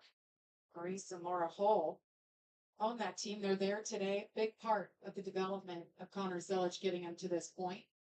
Seems like every time we talk about Connor Zilich, we talk about William Swallow. Right, I'll be darned, right there he is again. It's kind of like Corey Haim and Christian Eckes. Corey Haim's trying to make something work every single restart. Trying to jump to the inside and make some hay. Will anybody pick here? I think it's not going to help, but if you want to, you can go for it. Corey Haim had to have a great truck, but he's on pit road. There you see Raja Caruth? Raja's with him as well. These drivers thinking maybe that we won't go back, get another caution flag. Josh? As you're looking at Corey Haim, get a little adjustments on his truck, getting those 4 tires. He was honest earlier today in a conversation and saying the short tracks just really haven't been my thing. Neither is this place, but he's just hoping that he can get the truck to fire off better, Josh. For Raja Karut, that was his best run of the day. Had himself battling inside the top 10. They elected to come down to fuel up and get those 4 tires. See what the fresh tires do this time. Have about 64 laps to go. We've only had about 15 green flag laps since lap 30 when Enfinger and Eckes and most of our trucks running up in the top 10 came to pit road. And I would venture to guess half those laps still of the 15 weren't up to speed. Maybe half of a lap. That's speed exactly or what I'm saying. So 7, 8 laps probably at the most. So, but you know, if you need an adjustment, I think we saw him working on the left rear with a couple of those trucks. Maybe you just need that adjustment. You think this is a great time to get it, see what happens. Yeah, and if you're Corey Heim said, I can't win the race. I'm not good enough to win the race like it is now. Let's try to mix it up a little bit. He's in a great position with 5 wins already this year. Let's mix it up. Maybe I'll catch people. We'll have a little bit fresher tires, and maybe it's going to work. We talked about Zilish. It'll be the tail end of the field for this restart because of that penalty for moving out of line on the restart. Caught a real break because of that caution flying. Here you see Tanner Gray. He's currently 21st, but he took advantage of pitting. But if I'm him, I'm going to do just the opposite of what Daniel Dye does and try to make sure that I'm on a different page because he's got so much groundwork to make up. Yeah, Daniel Dye right now, last minute on lap number 130. So even though we have that many green flag laps, I think he's gambling that possibly we won't get another caution flag. And we certainly have seen this racetrack provide a lot of racing without caution flags. We haven't seen that tonight. If you look at the cutoff right there, Daniel Dye, 21 to the good. In 8 years of the playoffs, the cut line has never changed in the final race. And if it stays as it is now, that'll be the first time somebody has raced their way in below the cut line. There's the 43 of Daniel Dye. A restart. Running 8th, but I think I saw him take the bottom line. Yeah, he gave up a row, I think, to He did. that bottom line. He's going to be. Yeah. Big old Toyota Tundra pace truck, isn't it? Leading the way. Thing looks like it's lost. Pretty stout. Yeah. So is that 9 truck, Trent Edfinger. Taylor Gray is our leading Toyota right now, running in the 7th spot. That 17 truck on the inside row 4. Here we go once again. Brandon Finger to the outside. Christian Eckes on the inside. Can they do this time around? Get a little squirrely behind him. That's Lane Briggs. 3-4 wide. Somebody sideways back there. At 49, taking advantage of those new tires, made it 4 wide. Down to 1 and 2. That mess. It's Corey again, moving around the 17. Oh, Oh, and there's a squeeze play. Jake Garcia into the side of Connor Hall, I think that was. Okay, those new tires seem to be working for Corey Heim, that 11 truck.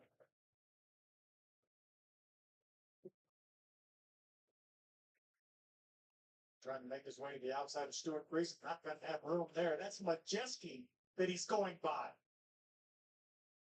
Friesen in the 6th spot. Here comes Corey Heim on the outside.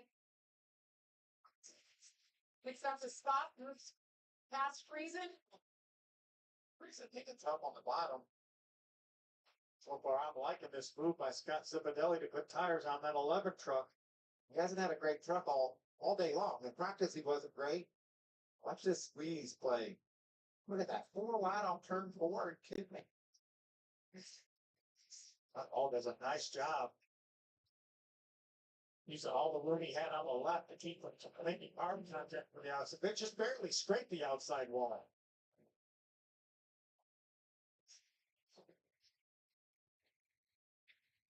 Jeski's now working over Stuart Friesen on the bottom of the racetrack. Lane rates just ahead. 25, Ty Dillon right behind him in the Rackley truck. Top 10 run for Ty. Good run. Daniel Dye has given up a few spots. He's in 10th now. Meanwhile, Tanner Gray trying to move his way forward back in 16. Whoa, little shoving there. Jeske got into the left rear quarter of the 38 of Lane Riggs. I think Majeski's finally gone to the whips. Time to go. Brandon Finger with about a 1.5 second lead over Ben Rhodes. We're going to step aside. You won't miss a thing as we go side by side. 57 laps remaining in the Clean Harbors 250 at the Richmond Raceway. Top 5 has Grant Enfinger with a 1.5 second lead over Ben Rhodes in second. Corey High makes a pass for third during the commercial break over Christian Eckes. Eckes now back to fourth, and Tyler Ankerman fifth. That is your top 5 in the running order. Again, in the final 57 laps, as we're in stage 3. A couple of varying tire strategies. A couple trucks hit pit road during the last caution. Corey Heim being one of which, so he's got fresh tires. Last set of fresh Goodyears to the end of the race for those that did pit. Matt Crafton, slightly fresher tires as well. Not as fresh as Corey Heim, but fresher. He's in a must-win situation. He is trying to make a pass on Caruth for 11th. Tanner Gray just pitted for fresh tires as well. Made his way to 14th place. Make that 16. Taylor Gray's in 14th. So I believe Taylor Gray also was just on pit road. Tanner needs to beat Daniel Dye by 8 positions or more to get the final playoff spot coming into this final stage. Dye is in 10th, and again, Tanner Gray in 16th. Tanner already taking that final set of tires, so he needs this to stay green to the end for this to even have a chance of working out. He's going to have to continue to try to move forward through the field. Heim up to second as he gets by Ben Rhodes now. On the outside through turns 1 and 2, just 2 seconds off the race leader, Grant Enfinger. And Enfinger has led the most laps, I do believe, in this race at this point. Yep, 73 laps led for Grant. Corey Heim hasn't led yet today. Really, it had only been as high as 5th in the running order till just now. Getting to second on this tire strategy, so we'll see if it works out for him. But again, he's going to need it to stay green the rest of the race. We get one more caution, he's going to have to put scuffs on, and that's not going to be enough to try to hold on in front of a field of fresh tires with no laps on them on another potential restart. So we're freezing up to 8th. I think he also hit pit road during this last caution, so he's got fresher tires. Another driver in a must-win situation below the cutoff line. Trying to hit a home run here, basically, in the bottom of the 9th. William Sawalich passing Daniel Dye. Dye slipping backwards a bit, now in 11th. As he tries to continue onward.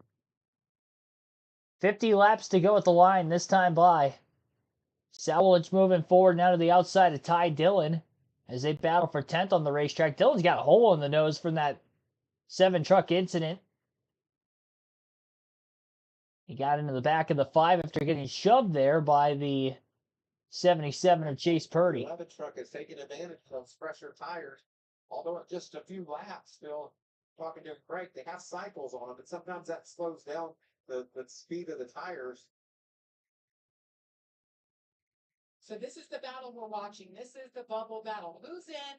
Who's out? Tanner Gray's continuing to move forward. Daniel Dye continuing to fall. Only 12 points separating these two. A little fresher tires on Tanner's truck. Good call by Jeremy Donnelly. Right in the pit road as Rajah gets a little bit loose, trying to move underneath Daniel Dye. He's going to be able to make that pass. Rajah on those fresher tires resist creasing off the pace on the back straightaway.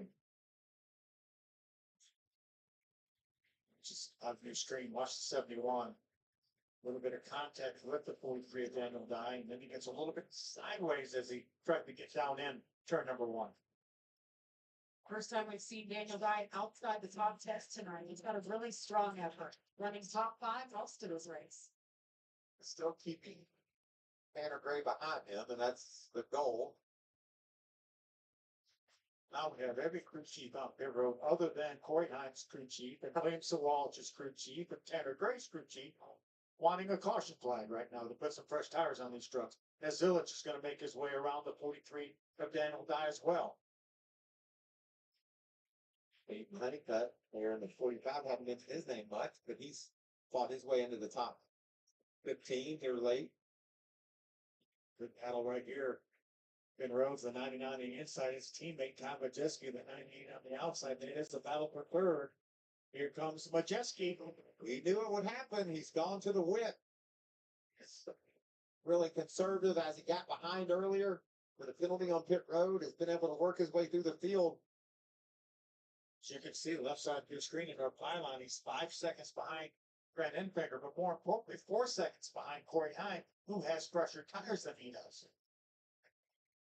There's your chiclets showing you the 5 fastest speeds. Heim a little bit quicker that last time by than Enfinger. Plenty of times left here, 4 laps to go. This will bounce all over the place. Like we said, caution flag changes everything. See the Gray brothers running nose to tail. Or its older brother Tanner in front of Taylor. I really like this move by Tanner Gray and his team. As you mentioned, let's switch it up a little bit. They came and put tires on, and you see him making moves, trying to get by the 45 of Honeycutt, making his way towards the 43 of Daniel Dye. But I just headed that right red for Honeycutt. Those 13 stage points that Daniel accumulated tonight are going to pay huge dividends, I think. It's an insurance policy that he really desperately needs. He's still worried about that 15 truck, I'm sure, but he has that insurance that he spoke of, Phil.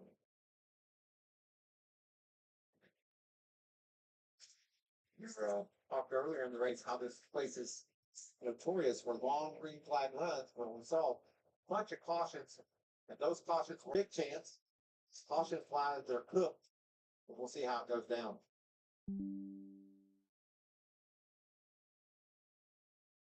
Tanner Gray Yeah, trying to make a move on Honeycutt. to pick up this spot with 15th. See his brother looking on. Those brake rotors glowing red. Operation 300. On board 15 for Tanner Gray. Christian Eckes and Ben Rhodes battling for the 4th spot. Grant Enfinger now has led the most laps of the night, 87 and counting. Christian Eckes led 64 laps tonight. Was not happy with his car earlier today, but started on pole. That is your battle for the lead right there. Corey Heim has closed it down to about 5 truck lengths behind Enfinger. Corey might not be the fastest truck on the racetrack every lap, but he seems to be faster than the 9 of Grant Enfinger about every lap. You know who is the fastest truck about every lap, and that's Tom Majeski. You think he went to the whip, huh? I think he did. I think it's time to call on that Ford. Remember, he was 5 seconds behind just a few moments ago when we talked about it. Now he's 3.5 seconds behind. Again, last time by, the fastest truck. So our leader, Grant Enfinger, remember, he last pitted on lap 130. Corey Heim last pitted on 184. Majeski behind him, lap 130. Different strategies.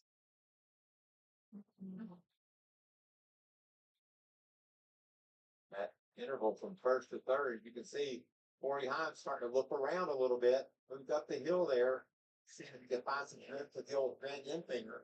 Majeski would love to see Grant Enfinger hold off Corey Heim for a number of laps and allow him to close that gap a little bit. Corey Heim has yet to lead tonight. Certainly the best position he has been in.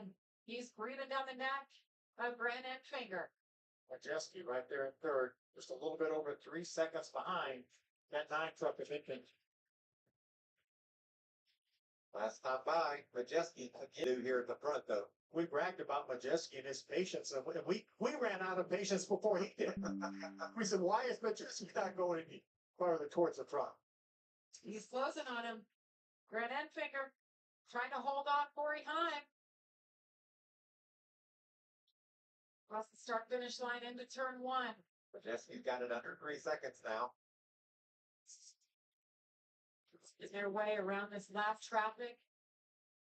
Boy pulls over, give him room.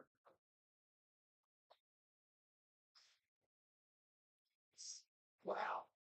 Grant Enfinger lead this race, and knowing what's coming from behind, got to be a tough position to be in. Here it comes. Can't get it done there. Majeski back about 2.7 seconds. Look at this battle for the lead. 33 laps to go in Richmond. Grant can send it in there with time, but he just seems to lose a little bit in the center. Not that Yeah. loud, though. Use the Surprised he hasn't passed him yet. See if Corey tries to make his way to the outside. You see Grant down on the bottom because Corey's not close enough to make that move. Now out to Lane Riggs, another solid run on the short track. We know that's his bread and butter. He's done a nice job tonight. Currently running in the fourth position. They just got around Christian Eckes this last lap to grab that fourth spot. Just behind the 19 is the one of William Sawalich, another one of those that most recently pitted, making the most of this. That's a great job by William. We know he's a very talented young racer. Got Ben Rhodes, Tyler Ankrum, Matt Craftsman all behind him. Much like the situation with Corey Heim, a little bit pressure tires fitted on that same lap. Probably going to be able to be enough as Corey Heim is going for the lead. To the inside, he gets it done. Enfinger fights back, but nope. Corey Heim will take the lead for the first time tonight. I think it cost that lap truck of Mason Massey cost Grant a little bit of momentum that allowed Corey to get to his inside. See it there. 30 laps to go from Richmond. We'll step aside. You won't miss it. We're going side by side. Yep, 29 laps left here in the Clean Harbors 250. Strategy call by Corey Heim to pit during that last caution may be the winning move if it can just stay green for these final 29 laps to the finish. Heim will have won 6 of 16 regular season races if he can hold on here. He's got the fastest truck in the field, having the freshest tires. Now he's just got to, again, hope it stays green. What a bold call to pit at the time when there was still about 70 laps to go. And really, as far as green flag laps, only about 10, 15 green flag lap fresher tires. But that's enough of a difference here on this very old, abrasive Richmond Raceway surface. We'll continue our live commentary coverage on our end, as C. 57 likes so far. Be sure to hit the like button again if you haven't. Subscribe for more NASCAR content. Our Cup Series coverage tomorrow evening will begin at 5:30 Eastern Time with our pre-race show for the running of the Cookout 400. We got trouble. Caden Honeycutt is around. Honeycutt has spun in turns 3 and 4, backed it into the outside wall, so we are under caution with 27 to go. And that is not what Corey Heim needed to see. Well, race is wide open still now. Stuart Friesen was slow on the racetrack trying to get back to pit road before that caution happened, but I don't know it's going to help him much if he's still down on power. Stayed out of the pits abruptly there initially as he tries to get power back. So again, caution with about 25 laps left. 27 to go officially at the time of the yellow. As Corey Heim was leading by about a second over Grant Enfinger. Friesen now back on pit road as the caution flag is obviously already displayed.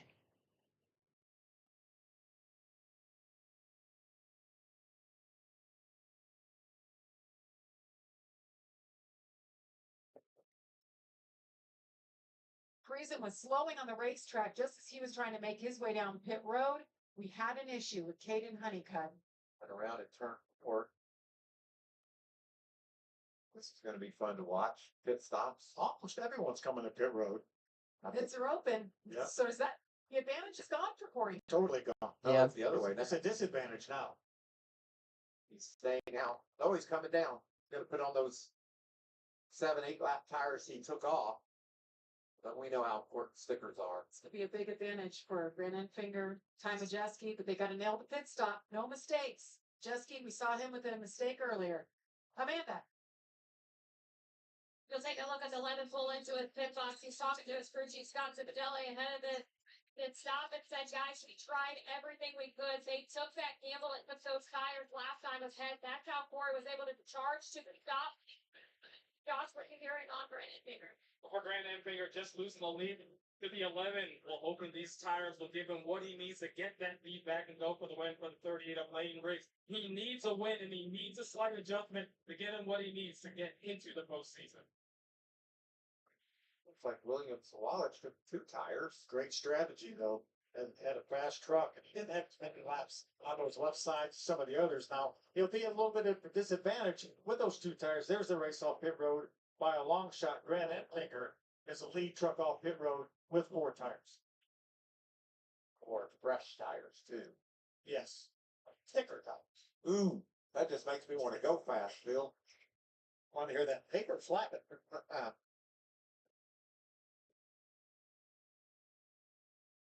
So let's take a look at why we're under caution. Oh, stepping in the 45 with Honeycutt get together. Don't know if maybe they got down in the corner side by side, and They were racing for the 16th position, I think.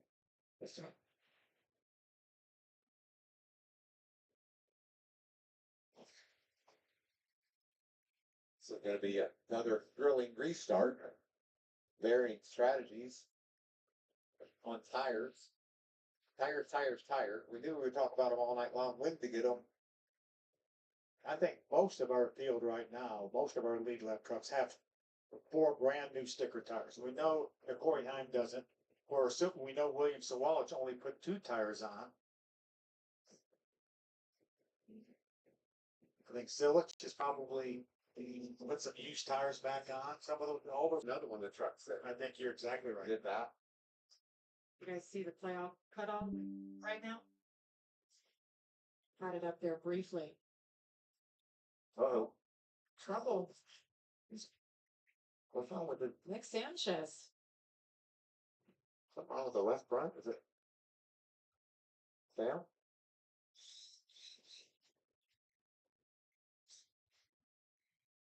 See if you can get going before the field comes back around so we can stay on the lead lap. I don't think it's going to matter. Yeah, I was just telling his team this has been happening all night. He said that the clutch pedal is hard to push. The team told him, hey, the truck is coming behind you. They're going to push you to the box. We'll take a look at it.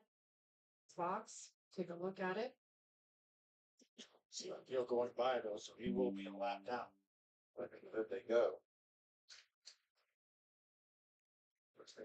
Fluid. It's a hydraulic clutch, and see if that maybe that is out of fluid. It does that win in Daytona feel right now for Pretty good it is. Sanchez, I mean, Charlotte doesn't feel bad either. just knocking it out right off the bat though at Daytona. Yeah, since February. Now when you're locked into the pick season, Oh my goodness. consistency, it's been amazing. Jamie, look at our bubble now. Oh, me. I made reference to look at this. Look at Oh my that. goodness. Daniel Dye Don't versus tell Daniel. Let it ride. Tanner Gray's. I think he's put on older tires. Yeah, I think he was the same on the same Yeah. strategies of Corey Heim. Yeah. Great call. If the caution hadn't come out, it would have probably worked for him. Bad pit stop we're hearing for Daniel Dye. Watch this restart. All right, 20 laps to go at Richmond. Green flag back in the air. William Sawalich leads the field to the green after taking right sides only under the caution flag pit stops. Off into the first turn, he gets hit from behind, slides up the racetrack into Grant Enfinger, and here goes Majeski to the lead. Oh, pinball action there through turns 1 and 2. Bump and run as Ty Majeski's back out in front for the first time since stage 1. And Lane Riggs trying to go for second to the inside of Grant Enfinger. Daniel Dye has to finish within 8 positions of Tanner Gray to make the playoffs. Gray losing a bunch of positions now on older tires on this restart after using his last set of stickers on the caution prior. Dye now 15, 16 points to the good and counting as Gray continues to lose positions. And Dye, of course, moving upwards in the running order as Daniel already cracking the top 10 on the restart, up to 10th place. A great restart for the 43. Not so great for the 15 of Tanner Gray. Enfinger got back around Lane Riggs for second. Christian Eckes with a great run up the high side through turns 3 and 4. Dives to the inside of the 38, and Eckes is going for third. 16 laps to go this time by at the start-finish line. Eckes not able to make the pass through 1 and 2 on the 38. 38 going to try that wider line now. Through turns 3 and 4. Riggs might be about as quick as Grant Enfinger, but as the battle for second intensifies, it is allowing Ty Majeski to get away with this race lead as Majeski tries to get back-to-back wins in these last two races of the regular season. It'll be his first two of the year, again, both on very worn-out old short track surfaces. 15 laps left at the line now for Ty Majeski. Time.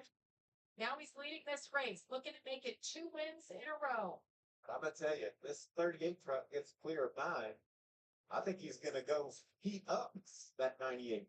We've reached our Craftsman, 15 laps to go. Battle for second, so close. Meanwhile, Majeski continues to check out over a 1.5 lead over Grant Enfinger.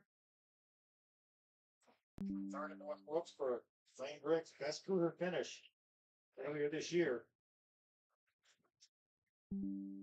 Got to fight these trucks. Oh, Connor Zilic goes around. 9th caution of the night. Running in the 18th position. See the damage to that 7 truck. Yeah. Well, he was in the same situation, Michael. Remember, we talked about it. He didn't have as fresh of tires as the majority of the field.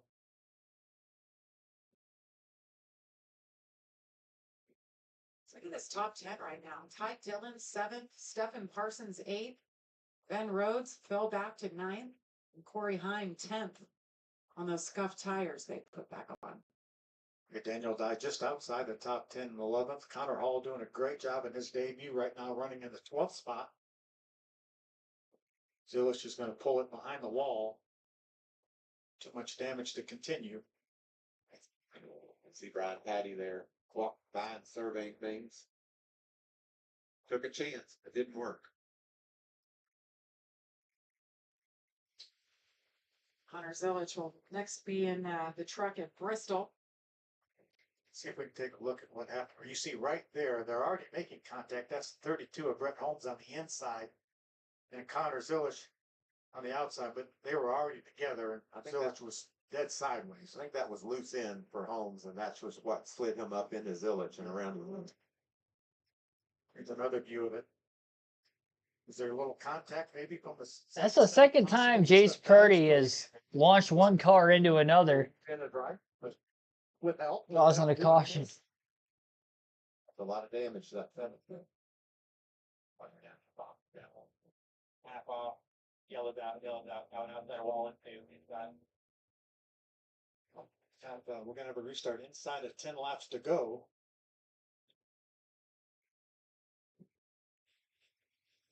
Recently, you see there the 52. He's with one of our bubble boys. He's currently 2 laps down. Joe Shear Jr.'s like, I didn't need that caution. We're going pretty good.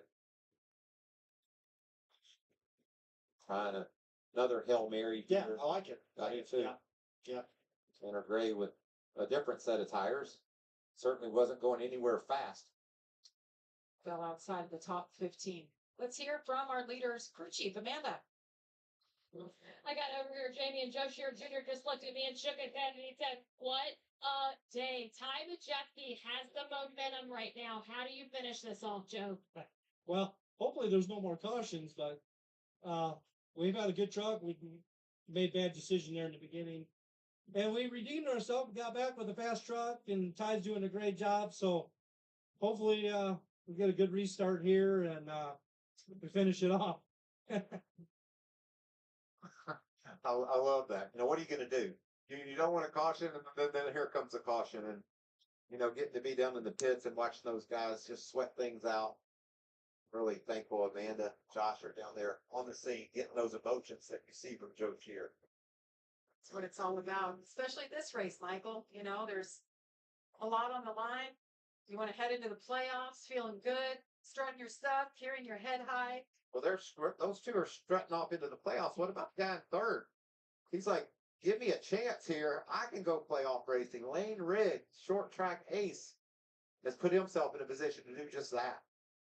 You're right. All the drivers around him, top 6, are locked in except for Riggs. Right behind them, there's Stefan running in the 8th spot. What a great job Chris Carey and his guys have done with this Pop Cells truck. Yeah, they started off practice today with an engine issue, overheating, and didn't get many laps, and was able to squeeze into the field in qualifying, and now he's driven all the way to the top 10. That's way overachieving. Great, he got lapped earlier, got a pre-pass, and has this thing up in the top 10. Let's see if he can finish it off.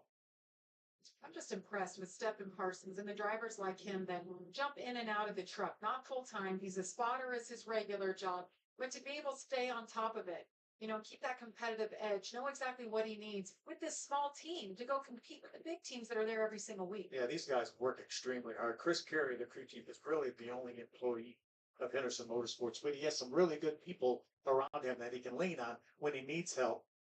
They get a lot of help from Spire Motorsports as well. So it's a great opportunity here for Stefan. Hopefully he can finish it off with a good finish.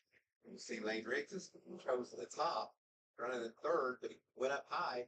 That's an interesting strategy. See what he's thinking and how it plays out. It's gonna be 8 to go when we restart.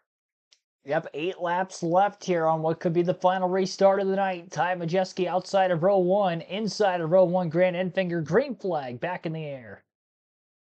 Majeski did not roll off quickly on the restart, and a good push on the bottom lane there as exit of turn 2, 4 wide. Further back in the pack around Corey Heim, Raja Karuth, and others contact in a battle for the lead. 3 wide into turn 3. Oh, man. Majeski slides up the racetrack, overdriving the corner. Lane Riggs to the back of the 19. Pandemonium everywhere. Taylor Gray 4 wide for second into the first turn. Majeski holds on to the lead after banging fenders with the 9 of Enfinger all the way down the backstretch the first lap after the restart. Lane Riggs still underneath him for second place. And Gray, who made the dive bomb move, is side by side currently for fourth. Riggs may be holding up the 17 and the 19 all of a sudden. And Riggs is starting to lose momentum. Lane down the outside lane and falls back to fifth, it looks like, off turn 2. Majeski was able to somehow not only hold on to the lead after heavy contact down the backstretch with Grant Enfinger, but is still able to get out to about a 6/10 of a second lead now with just 4 laps to go. 5 to go, excuse me. 5 laps to go. That gets a little bump and run to the back of the 9 of Grant Enfinger. These trucks are all over the place at the front of the field. That gets underneath the 9.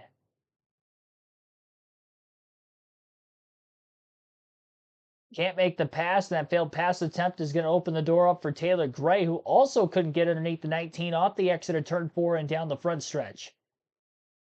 Lane Riggs starting to get that top lane to roll quite well for himself. Very close to clearing Taylor Gray for fourth, and actually is clear into turn 3. Eckes slides up the racetrack, trying to take Grant Enfinger's line away. Does. Enfinger had to lift off the exit of turn 4 to keep it off the wall, and pointed in the right direction out of second is Eckes. Here, contact made in the battle for fourth as the 17 of Taylor Gray slides on the inside of the 38. Maybe a little bit of contact was made there. Nothing more major than what we would have seen the first lap or two after the restart between a lot of those trucks in the top 4 positions or so. Riggs clear again for position and all over the back of the 9. A bump to the back of Enfinger as they roll off into turns 1 and 2. Riggs trying to get to the outside of the 9. Running out of real estate, and the 17's right back underneath them. Great battle for third between the 9, 38, 17. As the race leader comes to the white flag this time by 1 lap to go, sponsored by Credit One Bank for Ty Majeski. Taylor Gray bodying the 38 of Lane Riggs, who was in a must-win situation to make the playoffs on that final restart. He tried. Got to give him an A for effort at the very least.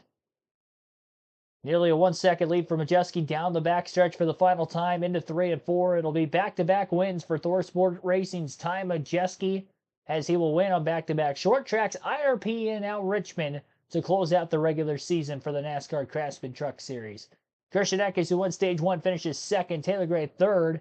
Grant Enfinger, who won Stage 1, finishes in fourth. And my bad, Eckes ended up winning Stage 1 and Enfinger Stage 2, but second and fourth for them. Fifth place finish for Lane Riggs, the rookie.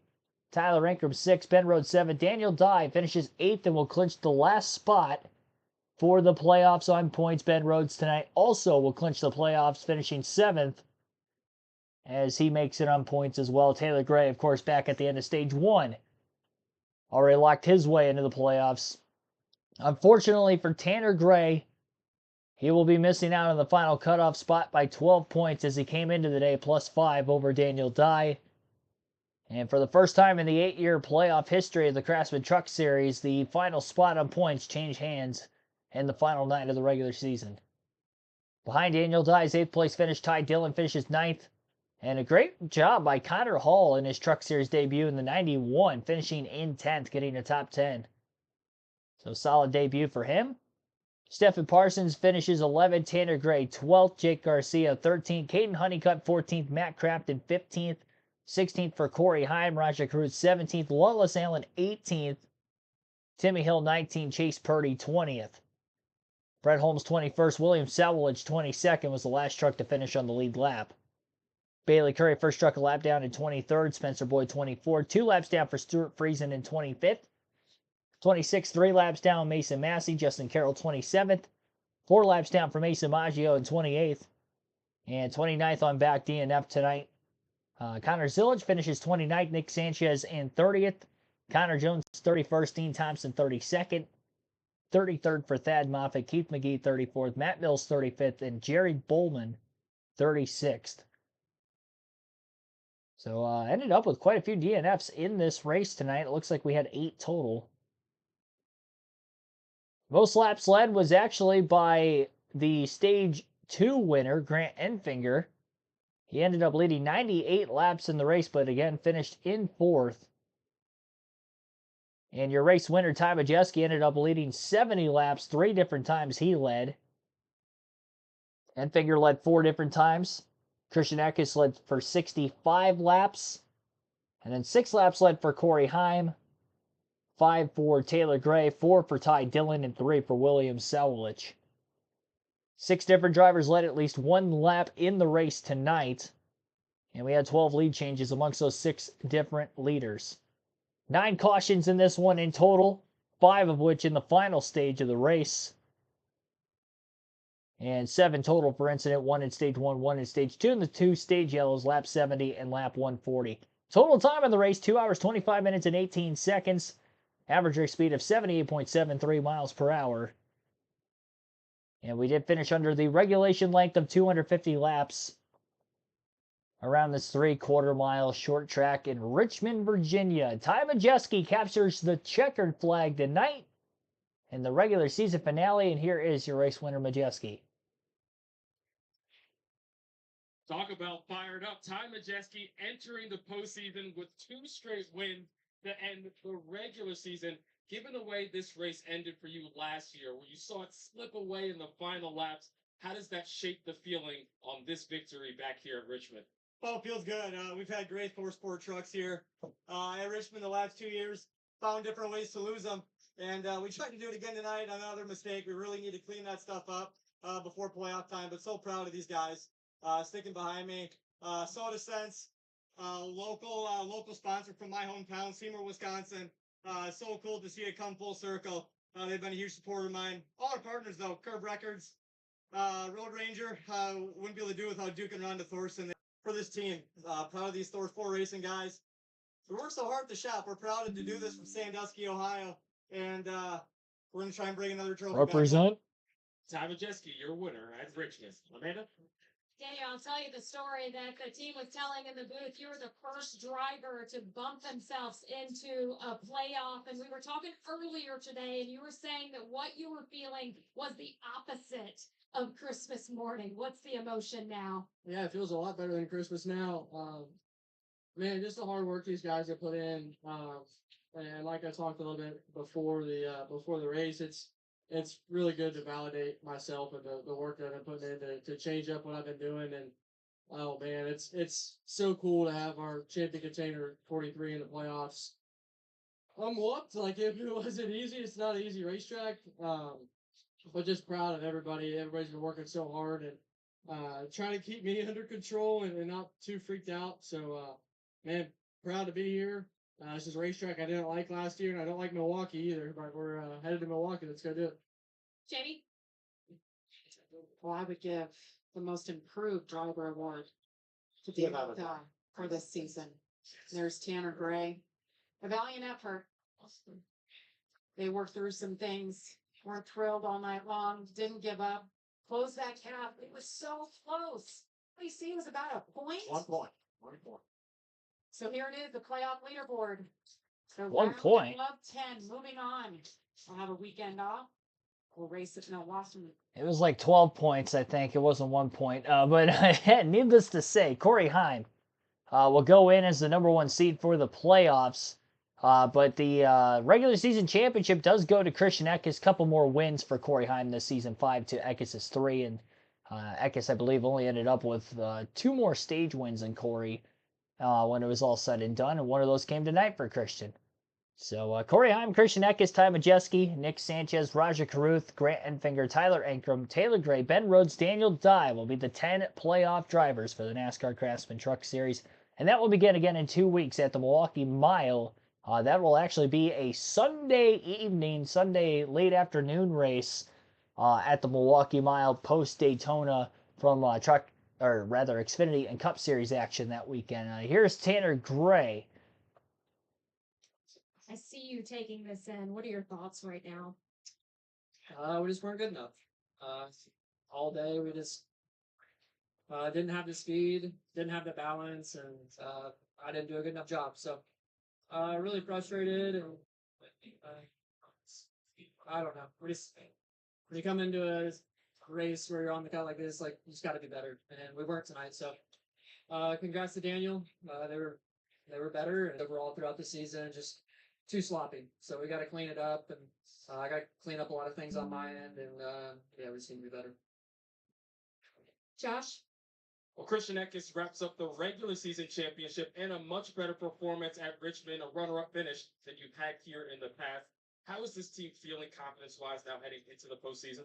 Yeah, confidence is high for sure. I feel like we're in better position than we were last year, and I thought we were in a pretty good position last year too. So yeah, just overall proud of the team. We didn't have quite what we needed today. I was just way too tight all race, but overall proud of everybody, and yeah, just ready to get these next 7 races underway. How important is that regular season championship for this 19 team? Yeah, the points are good for sure. I've said it multiple times today. I missed it by I think 4 points last year, then 6 points the year before. So any kind of points you can get is definitely crucial when you get to those final rounds. So yeah, excited about that, but more excited to get this underway. Christian Eckes, your regular season champion. Amanda? And your defending winner of last year, the champion in the 2023 season, gets an opportunity to do it yet again. And Ben, you told me earlier today that you thought you had a top 10 truck. You wanted a top 5 truck. How did tonight meet your expectations? Yeah, it certainly met them. Unfortunately, there at the end, we kind of got shuffled back on a pit cycle, and when some of those guys really had a shot at the win, we weren't there to capitalize on it. So we had to kind of come back through the field. But that was the story all night. We fought inside the top 5 all night long, and then some of these restarts, we get shuffled back. We work our way back forward. But all in all, our Nashville Stampede Ford F-150 was pretty quick tonight. I'm happy with the improvements of our team, and it's not our first rodeo, so we're going to make another run at a championship. Josh? Here with Taylor Gray and the stash, the postseason stash was here early, but you took your way through to the playoffs. What does it mean to do that in your first full-time season in the trucks? Yeah, it's a lot. You know, I wish we could have done it last year. Obviously, you know, different circumstances, things like that. But it means a lot, especially these guys. I mean, they work their butts off every week and every day. So it's really for them. And now it's time for me and Jeff to sit down and go race for a championship. We talk about the way things will change in the playoffs, the intensity ramping up. How are you preparing now to handle that as you head into your first postseason run? I think just honestly, just keeping the mindset cool, right, and kind of brushing things off the shoulder, not getting too antsy about certain things, and being able to rebound from bad races quickly. Taylor Gray says he's channeling his inner Brett Moffitt with that mustache, Amanda. Grant, you were at the top of this field for a lot of those laps. I think it was 98 was the total of laps led. You are racing in a playoff for the first time for the year with this team. How proud are you of this team? I've been proud of us all for the last 8 or 9 races. We've unloaded good. Jeff unloaded with a really good Grant County Chevrolet today. Feel like after that second pit stop, he made the right adjustments. Feel like we had, a truck capable of winning. I think on equal tires, equal restart, I feel really good about our chances. Think Jeff made the right calls. Just overall, we kind of got knocked around there with 20 to go or whatever happened on that restart. Felt like I gave him plenty of room and got ran into tore our left side up and after that just really struggled for rear grip. So don't know if that was all aero or if we did some damage to the truck mechanically as well. But yeah, definitely very proud of the speed that Jeff has brought to the track. Proud of our alliance with Mac and Alley, those guys. Charles and Christian. Has been fun to run with those guys and to bring some stuff to the table and also help each other. So it's been great. Now we got 7 to go, and I feel like we're building momentum at the right time. So thank you to Chevrolet, thank you to Champion Power Equipment, and thank you to everybody at the Grant County Mush family. And now it's time to go playoff racing. Josh? Well, Tyler Ankrum, another Getting a top ton 10 of finish, interviews top here. 10 in every short track race this season. What does that feat say for you and this team and its confidence heading into the playoffs? Well, thankfully there's a lot of short tracks in the playoffs. No, we had a pretty good truck tonight. It wasn't a winning truck, but I felt like we pretty much finished where we should have. I'm just proud of all my guys at MHR to get us in the playoffs in their first year with this team, and all the work that we had to do throughout the summer and all the bad luck that we had. We were able to pull through it. It feels pretty amazing to be back, to be honest. I've always felt like I was a playoff driver, and so for me to be back in my full strength and with I feel like all the confidence in the world. I was just telling Mark, we keep on running top 5, second, third, fourth, fifth, sixth. I mean, we're gonna get a couple wins here, and I feel like we're gonna be there for Phoenix. Ankrum back in the playoffs for the first time since 2020. Amanda. And Josh, Corey Heim picked up 5 wins in the regular season, and now we switch focus into these playoffs. Who is Corey Heim as a playoff driver? Hopefully elevated from where we were. I feel like these last 2 races have been a little bit of a slump for us. I mean, we've had 5th to 6th place speed, but our standards are to go and try to win every race. So felt like we had a shot tonight. Obviously, just got the caution in the wrong place at the wrong time. But really proud of Scott Cipodelli for trying to make a good call. And I was on the same page as him. Just didn't feel like we were in a position to win, and we wanted to go and try to chase it. So to answer your question, I feel like we're going to be really good. We got a lot of playoff points, more than last year, and I'm ready. Josh? Rajah Cruz heading into the playoffs for the first time in your career. How are you feeling about this upcoming playoff run coming off this performance out here tonight? Yeah, I think we just kind of frustrating finish there to the end of the night. But I'm just really proud of my HenryCars.com group. We haven't been improving. I've been trying to improve at short tracks, and it just didn't work in our favor with the cautions and the tire strat. But I think going to the playoffs, we're really good about going to Bristol, Kansas, Homestead, some really good tracks for me. I know the trucks have speed, so thanks to Mr. H, Miss Linda, all the men and women at Spire and Team Chevy for supporting me, and I think we can go make some hay, later into the fall. Rajah Cruz, part of a really competitive field heading into the playoffs, Jamie. Well, thank you, Josh and Amanda. Great effort by you, hearing from all of our playoff drivers. We heard from everyone except for Nick Sanchez, and that's because he had that issue. He exited the race earlier, so he wasn't back out on pit road. Meanwhile, the celebration and Yeah, I think we ended up getting like 10 interviews there at the end of the race. So great to see on Fox's behalf. I gotta put in the chat. I'm like, man, it only took the whole entire regular season. We finally got a bunch of interviews after a race on Fox. So grateful for them doing that. You guys got to hear more post-race coverage of this truck race as a result of that. Again, we will be starting tomorrow night's stream at 5:30 p.m. Eastern Time, as that will be the next live commentary stream. It will be the Cup Series Cookout 400 at the Richmond Raceway. So hope to see you for that. That race will also be on the USA Network. So have a good rest of your Saturday night. Enjoy. I'll see you back at Better Than Ever again tomorrow night for that Cup Series race. Can't wait for the Cup Series return to NASCAR for the first time in a few weeks. Thanks for watching, everybody. As always, hit the like button if you haven't yet on your way out. Subscribe for more NASCAR content. Live streams every day, including on race weekends like this. Have a good night, everyone.